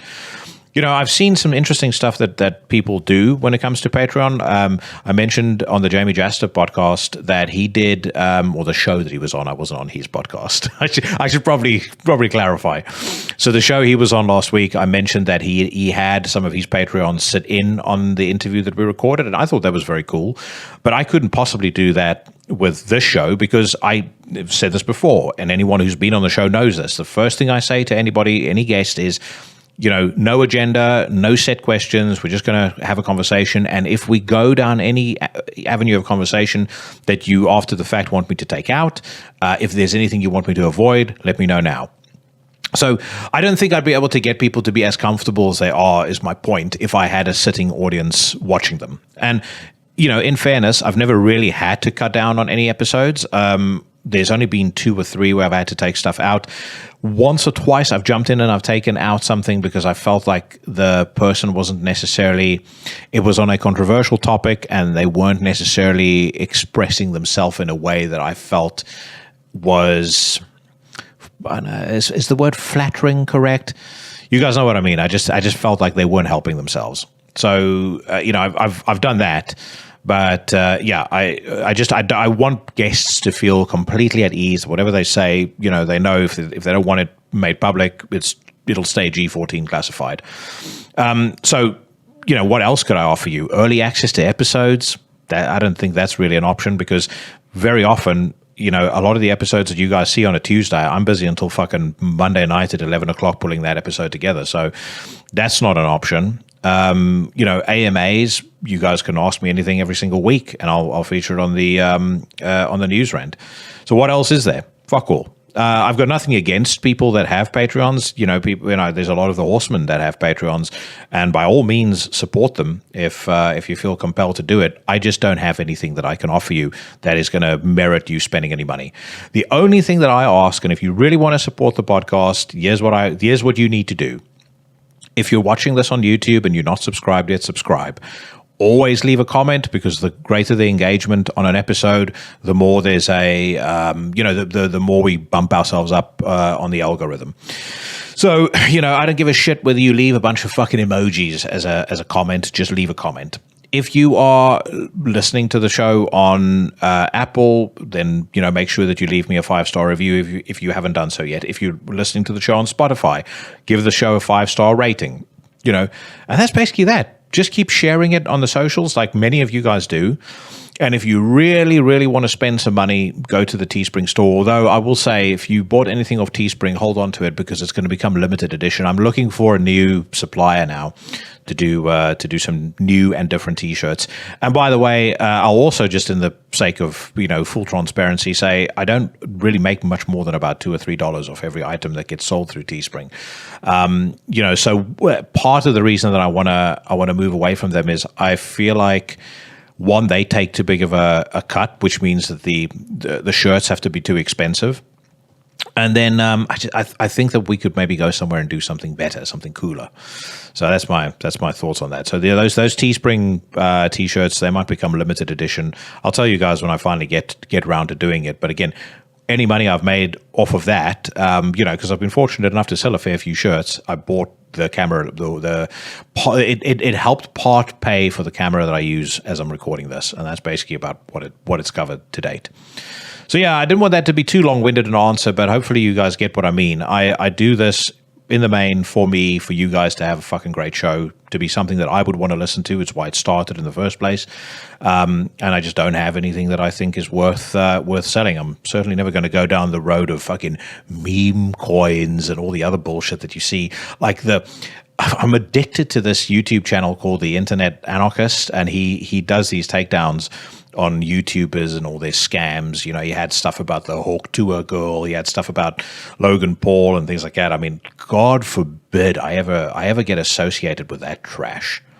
And by the way, just before we listen to the next song, just as a sidebar, I did mention it in my Hit the Bricks intro last week, but I don't personally think that people that blow their money on meme coins and then have the fucking gall to sob about it afterwards about how they lost money on their quote-unquote investment, I don't personally think they should have access to a bank account. They shouldn't be allowed to use their own money. That money should be it should be handed to a custodian with an IQ of more than 25. Because if past experience doesn't indicate to you, aside from the lack of basic economic fundamentals, but if past experience doesn't indicate to you that 99.9% of meme coins or fucking anything to do with crypto is a fucking scam, then, I don't know what to say to you. So, anyways, that rant aside, let's listen to a new single by Sodom. So it says here, German thrash metal masters Sodom are premiering Witch Hunter, the newest single off their forthcoming The Arsonist album. That is due for release on June the 27th, 2025. The song is dedicated to the band's first drummer, Chris Witch Hunter Dudek, who was part of the band in the years between 1980 and 1992 and died in 2008.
Not bad. I like the intent of the song.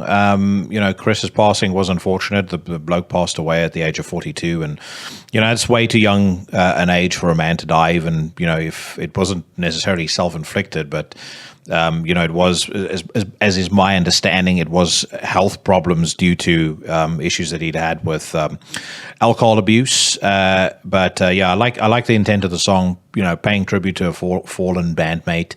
The song itself is pretty monotonous. I feel like there's nothing in it that gets the juices flowing. I'll tell you what, if you want to hear an album, a thrash album that will get the juices flowing, and 99% of you listening to this right now probably have heard this album, but if you haven't checked it out for a while, go back and blast Forbidden Evil by Forbidden.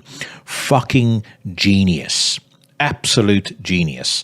And my favorite song on that album, Feel No Pain. That is on the official Into the Necrosphere Pain is Weakness gym playlist, by the way, which I see quite a few of you guys saved. So I hope that's been helping you out. I want to see before and after photos. Before, when I was listening to, I was going to joke and say Korn. Before, when I was listening to just, normal run-of-the-mill bullshit when I was in the gym. After, when I started playing Pain is Weakness, I expect at least 3 to 4 inches added to every one of your biceps after you've been cranking that playlist when you're pumping iron. All right, Galsveard reveal And the Now song. Listen to the third single And the Now by Norwegian black metal formation Galsveard, taken from their upcoming album Braiding the Stories, out on June the 6th via Season of Mist. There is no question that this is one of my most anticipated albums of the year. As a matter of fact, I will go as far as to say I think it's an almost guarantee this is going to be in the top 30 for 2025, based on what I've heard so far. Let's hear whether And the Now continues that trend.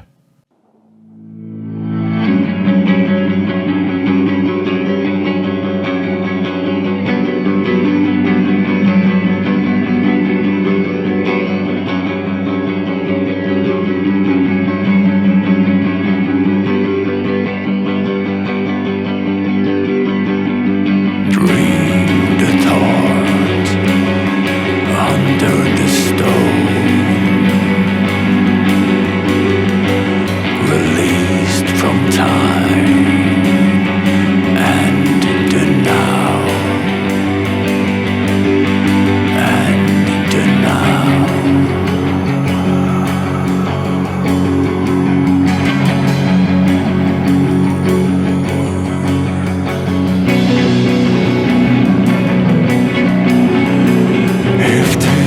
the mind of all mornings and the voice of all days asleep in my hand. Into the song of a stray old trace away.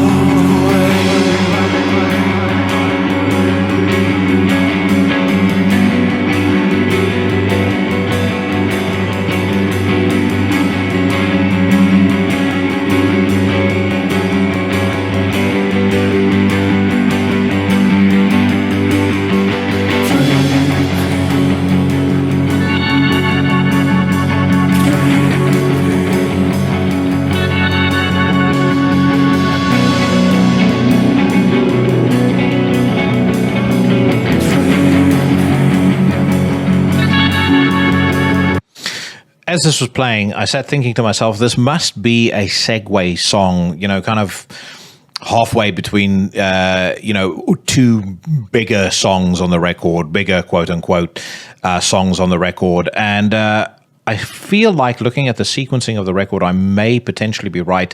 So this is track 5 on the album. Now, it is flanked by Time and Timeless Timeline, which I think was the first single they put out, which was excellent. And then a much shorter song called Through the Veil, which is then followed by 3 longer songs. It definitely feels to me like this song you kind of capture.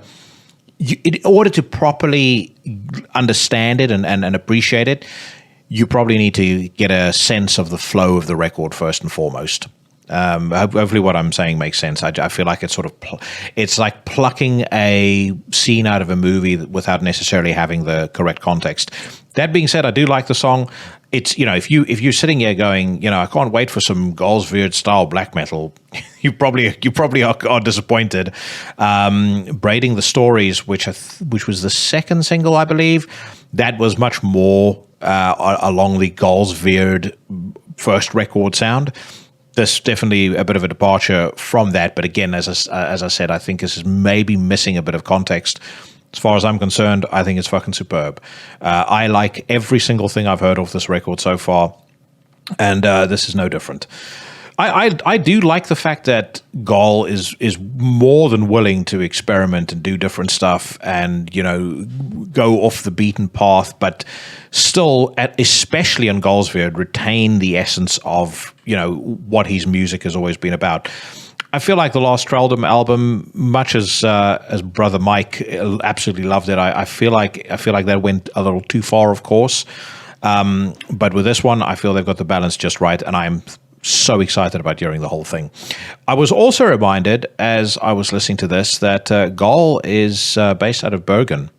Now, I don't know whether he will Dwayne to come down from the mountain and grace people with his presence at Beyond the Gates. But should I finally be able to get a fucking appointment at the Norwegian embassy and get my visa sorted to be able to attend Beyond the Gates, it sure would be fun to meet with Gal in person and maybe do even if it's just a quick interview.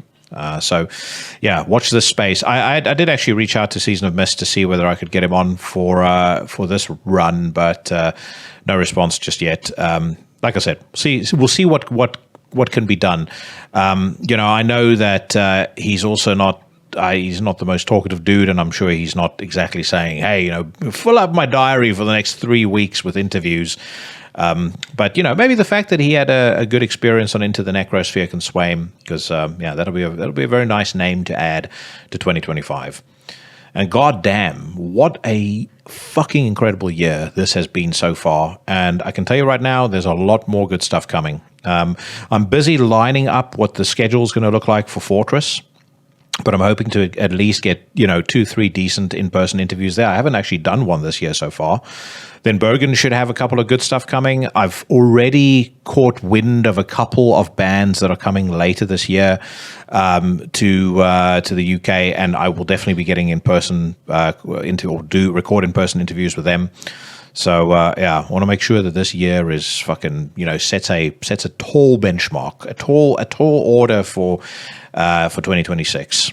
It definitely feels like every year, we just kind of go from strength to strength. And again, that is largely thanks to the Legion and thanks to how vocal you guys are and the fact that you always go on, when you're on Bandcamp, when you buy music, you say who it was who sent you. All of those things help like you would not believe. Just lining back into the question earlier of how do you support the podcast, you guys already do a fucking fantastic job of supporting the podcast. Okay, I'm going to give Catatonia's new single a skip because I've not even listened to the song yet, but I will bet my left testicle that it sounds as follows. Heavy part, bit of, lame, melodic fucking twanging lead playing rubbish, and then all of a sudden it goes mellow, and there's like mellow singing, and then, guitar kicks back in for the heavier chorus. I don't understand how people still find even the slightest shred of enjoyment from something that fucking dull and that formulaic.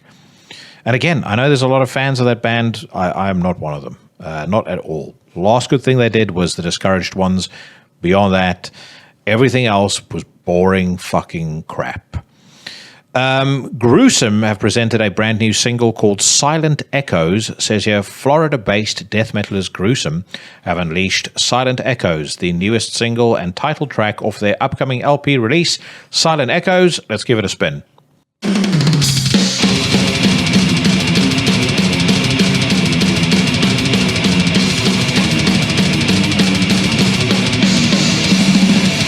Surrounded by silence in an isolated world, remember words now so far away.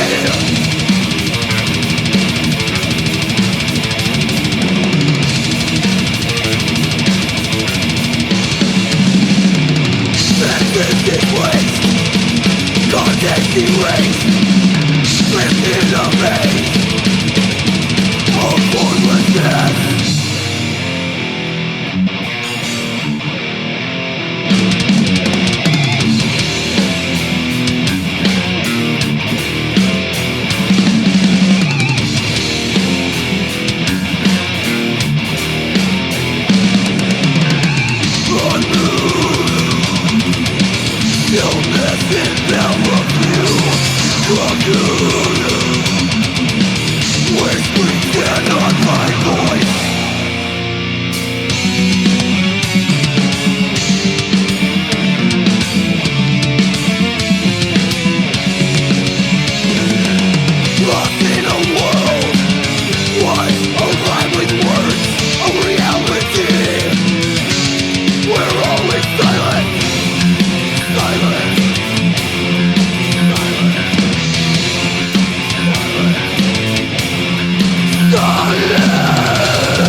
Definitely a second top-notch awarded this week. You guys might be listening to that going, they sound exactly like Death. You'd be right, and that's the whole point of the band.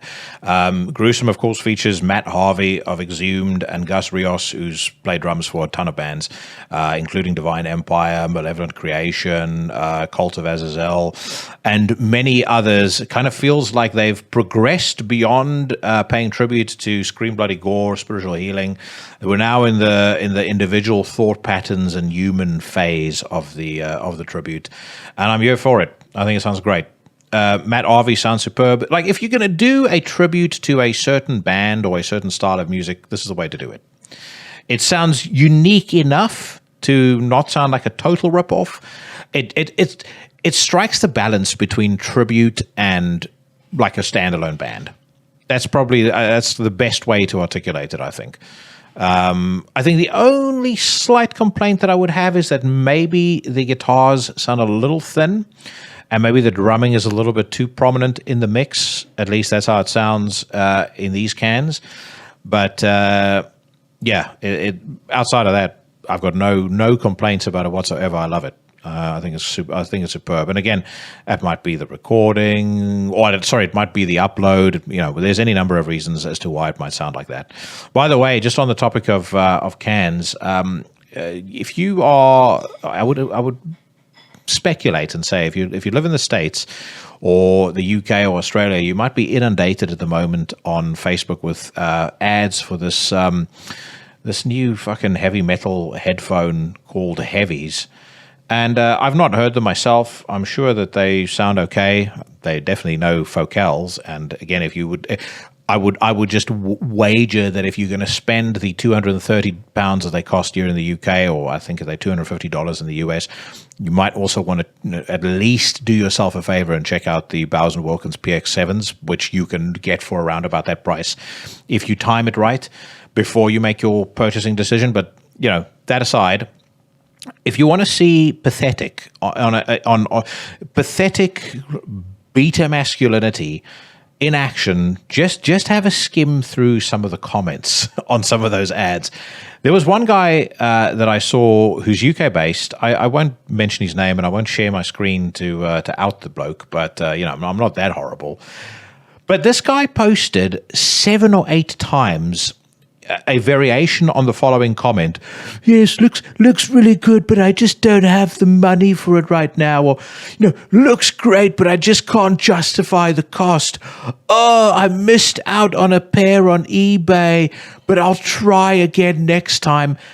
Look, I understand that from time to time we all run into, you know, speed bumps in the road, and some of us fall on harder times than others. You know, God forbid you find yourself in that position, but must you proclaim to the world that you're a fucking loser by posting that crap 7 or 8 times on the same fucking ad, clearly hinting like he's doing it hoping that the guys from Heavies are going to see the comment and go, oh, don't worry, mate, you just take one for free because we think you with your 87 fucking friends on Facebook, that's really going to make an impact.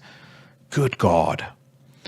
You know, I wouldn't necessarily say I practice stoicism, you know, completely, but there's definitely sometimes when your inside voice is preferable to some of the shit that I see people say on social media. Another thing that I've joked about many times, but just mentioning again, you want to see the lowest form of life on the face of this earth. Go into any Instagram influencer, porn woman, or, you know, any woman who's moderately attractive, posts, you know, reasonably suggestive photos of herself on Instagram. Just go in and check some of the comments. It is fucking insane. Like the stuff that guys go in there and say, you know, like the woman will post something and she'll go, having an ugly day, and then she's like in full makeup, looks fantastic.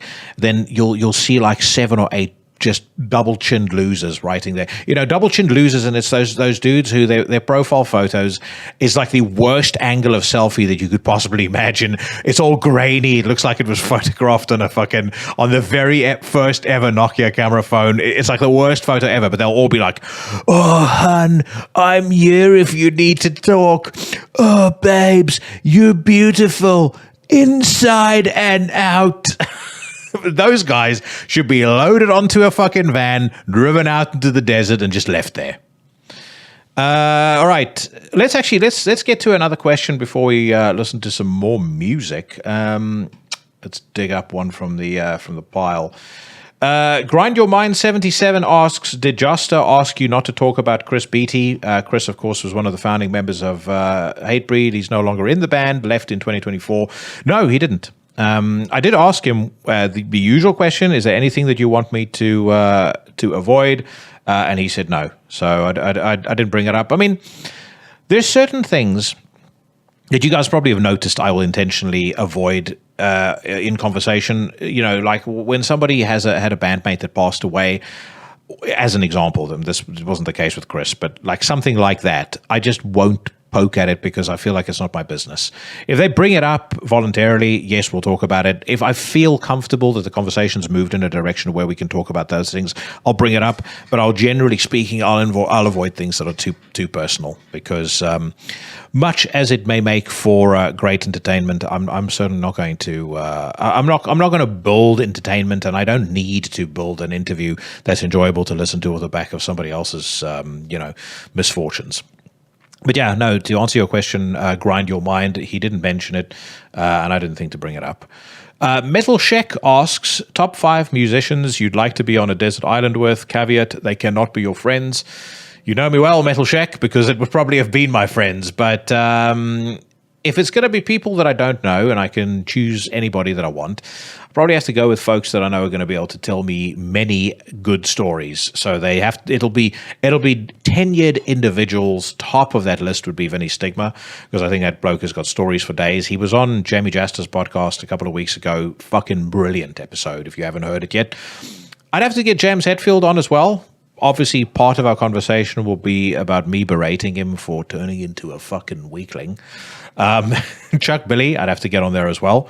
And again, safe to say, I would want nothing more than to have Chuck Billy on this podcast. Hopefully at some point, either in 2025 or 2026, I can make that happen. And then I'd need some people that can belt out a tune with or without musical instruments and keep me entertained. So I'd get Chelsea Wolfe on the Desert Island, and I'd probably get Josh Homme on as well. So those are the musicians that I would get on a desert island with me. You did not say, Metal Shake, that they have to be metal. So you just said they can't be my friends. And as you can plainly see, not entirely brought enemies on, but none of these people are my mates. All right. Eon Winds are set to release their fourth LP. Atmospheric black metal band Eon Winds proudly announced the release of their fourth studio record entitled An Ode to the Mountains. It will hit the streets on June the 12th through Falter Records.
I like it. These guys definitely tread a very, well-worn path of symphonic black metal, but they do bring something unique to it, and I can't entirely put my finger on it. Maybe it's the fact that they're from Slovakia, and it's kind of like it's like the Australian scenario where, same style of music, but the way that they execute black metal or the way that they execute death metal in Australia is just a little bit different to the way that they do it elsewhere. Maybe they just do black metal slightly differently in Slovakia, and I am definitely on board for it. So, like it. Thumbs up on that one. I don't think I'm going to give it a top notch just yet, but in their defense, not that a thumbs up isn't one of the greatest bits of praise you can get in the underground, but in their defense, it is an 8-minute long song. We only heard the first 2 minutes, so it could turn into something even more spectacular. It also looks, as I skim over their discography on Metal Archives, as though their previous albums may be worth checking out as well. Not many reviews, but the reviews that there are provided they've not been submitted by the band themselves, are very positive. So first album they put out was called Those Who Will Remain Silent Forever. That came out in 2012. Storm Veiled with a review rating of 90%. That came out in 2019.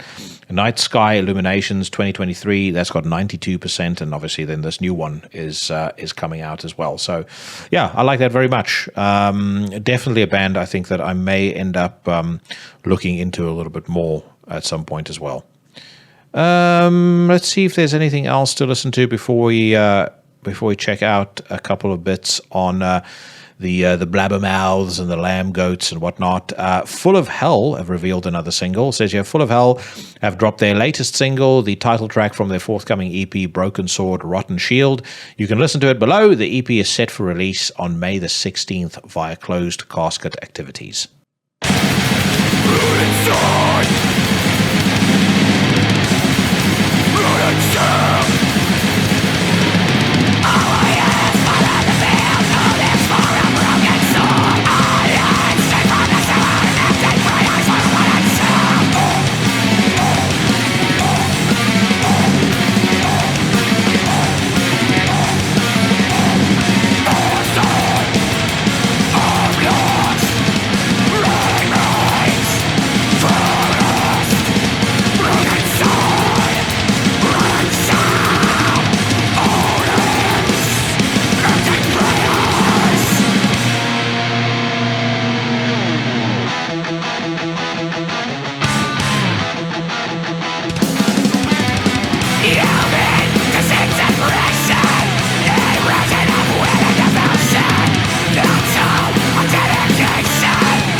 I've got to say, that's actually probably the first Full of Hell single that I can remember hearing that left a impression on me. I can't recall whether I've featured them on the news round previously, but I do know a lot of people listen to the band, and they've never quite clicked with me. But that song I like. I think it's entertaining. It's got a cool, catchy main riff that runs through it. It's pissed off and aggressive as all hell.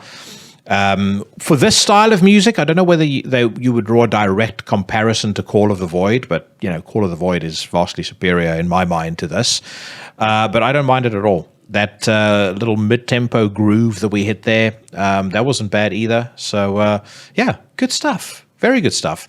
Paradise Lost announce a fall 2025 European tour. Now, if you bear with me 1 second, somebody on Reddit, and hopefully the song is still available, somebody on Reddit leaked a Paradise Lost, like 30 seconds off the new album, and I've not seen anyone anywhere else show it.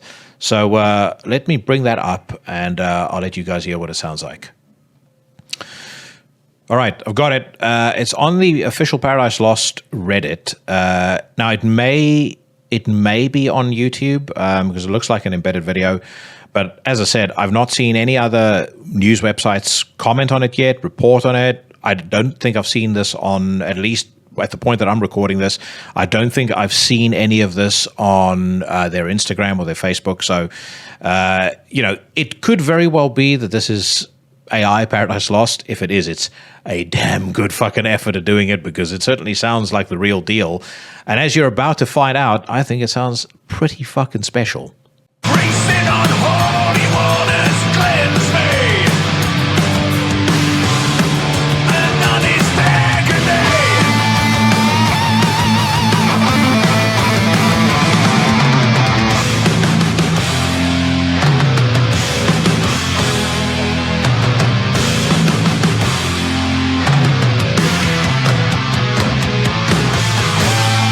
As sickness comes from me.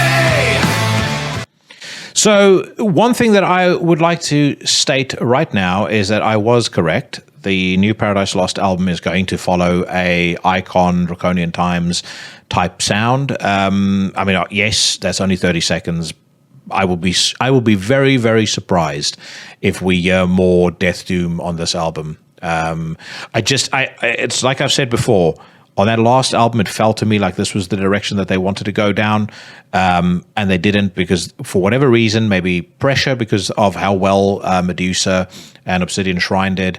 they still kept in some of those Death Doom stuff, and it just didn't sound as inspired to me as stuff like Hope Dies Young, and I think the song is called Ghosts.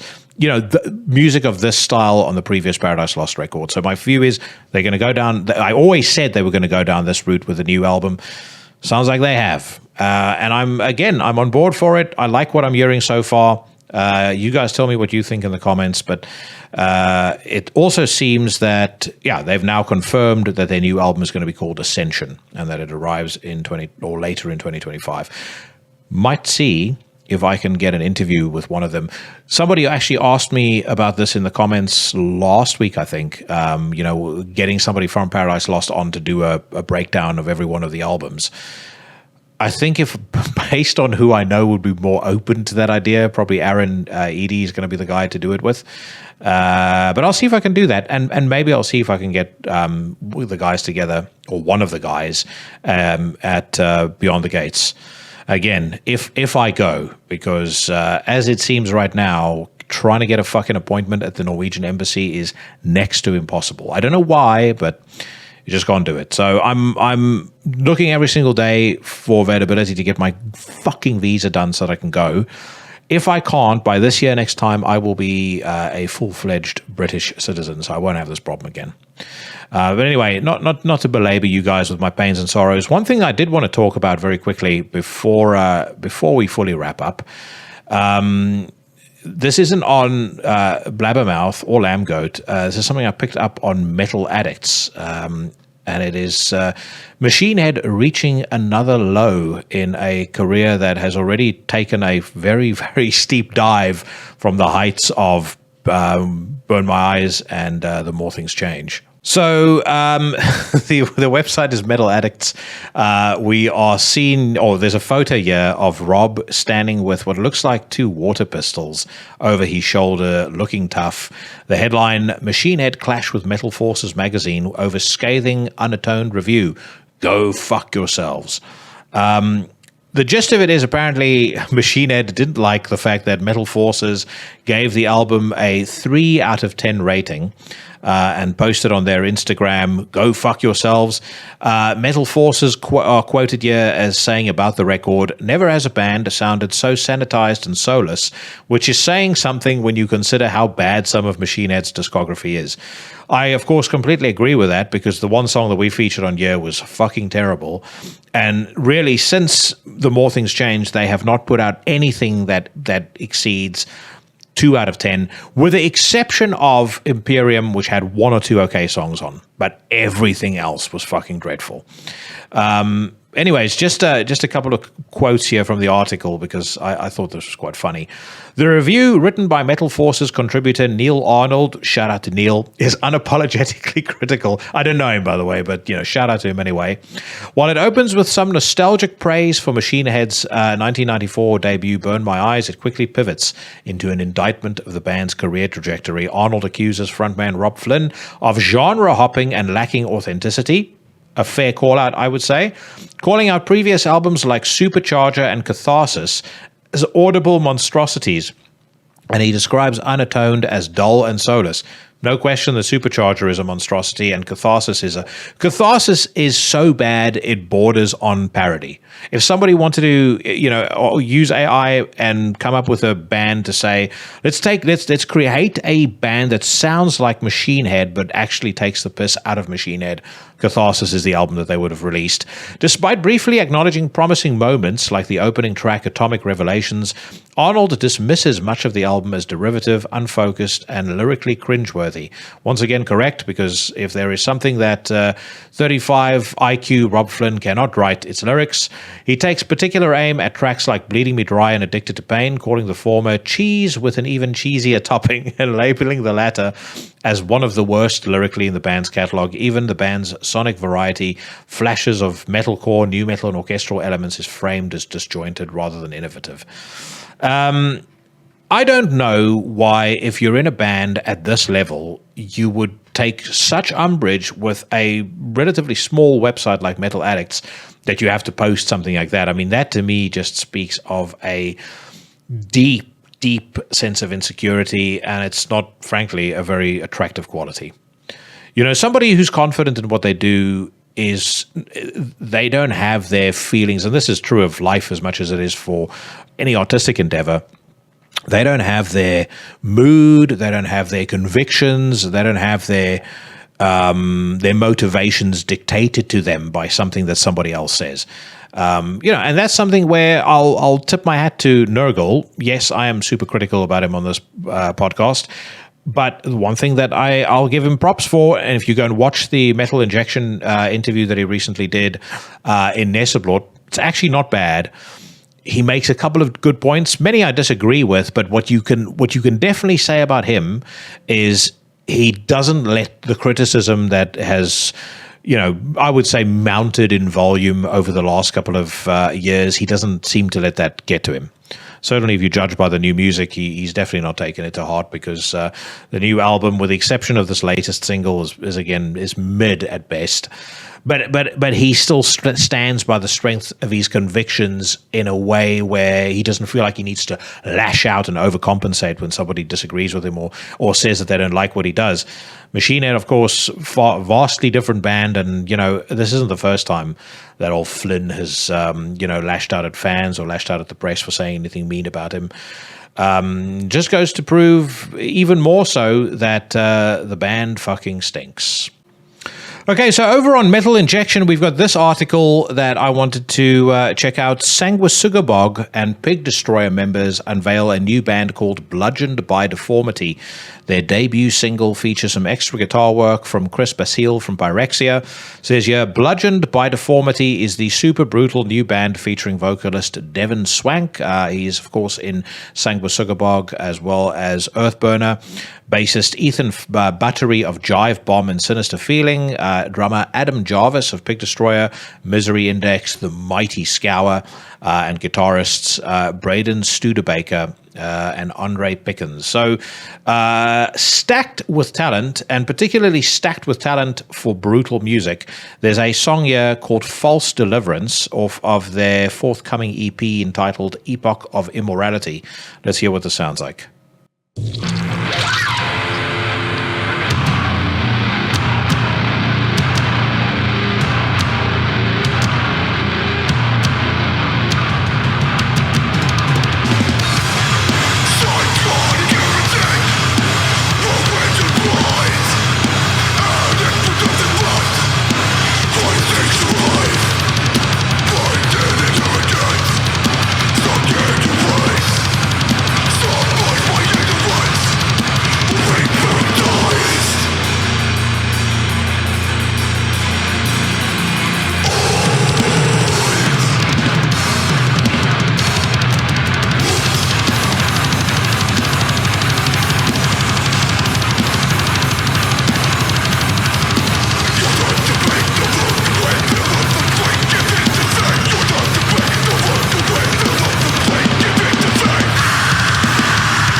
Okay, there's absolutely no question that is brutal as fuck.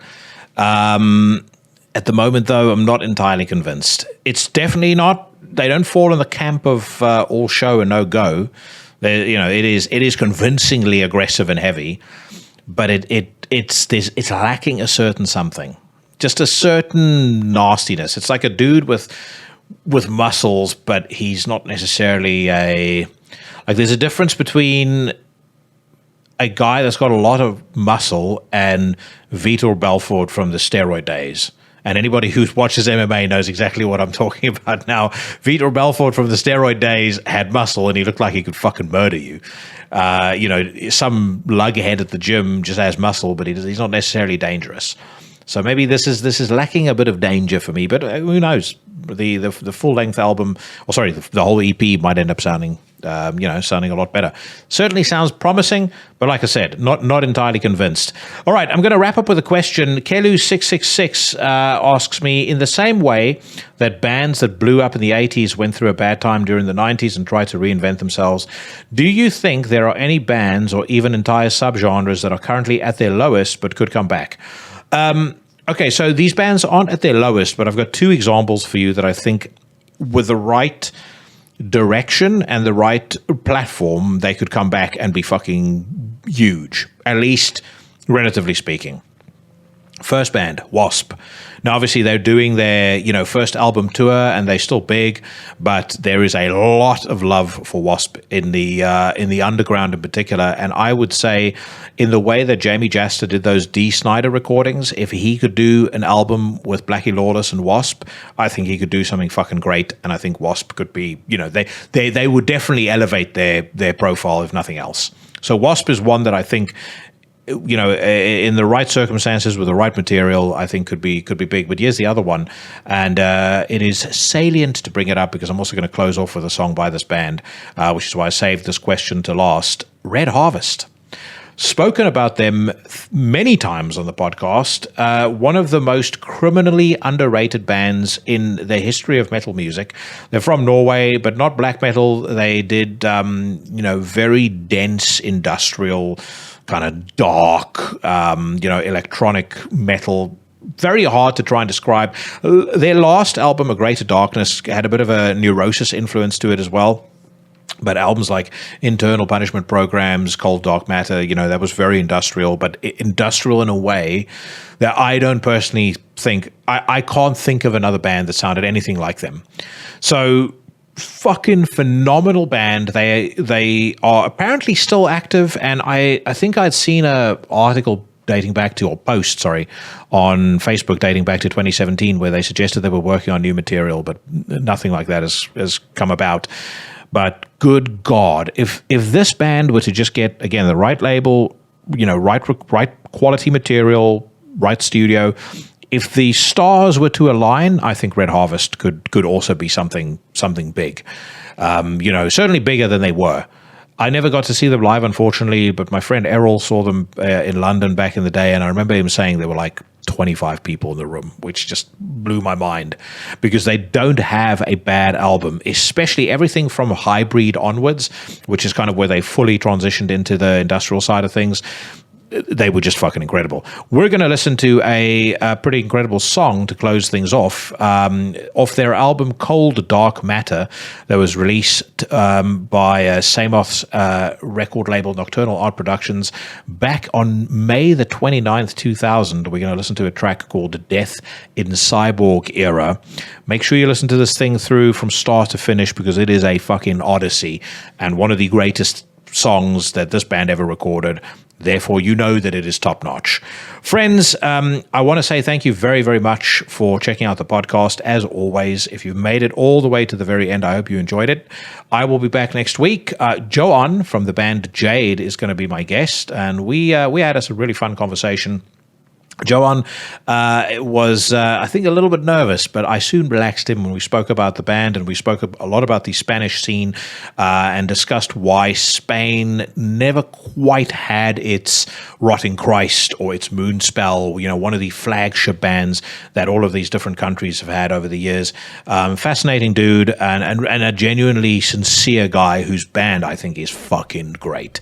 So that's coming next week. I've also got a couple of others that are basically already recorded in the pipe. Andy Milnes of Hecate Enthroned. We also have Martin Collar of Prophecy Productions, and a couple of others. So it's going to be an exciting couple of weeks going forward. Like I said, until next week, whatever it is that you are doing and wherever it is that you are, stay safe, stay healthy, and I'll see you bad motherfuckers again next week.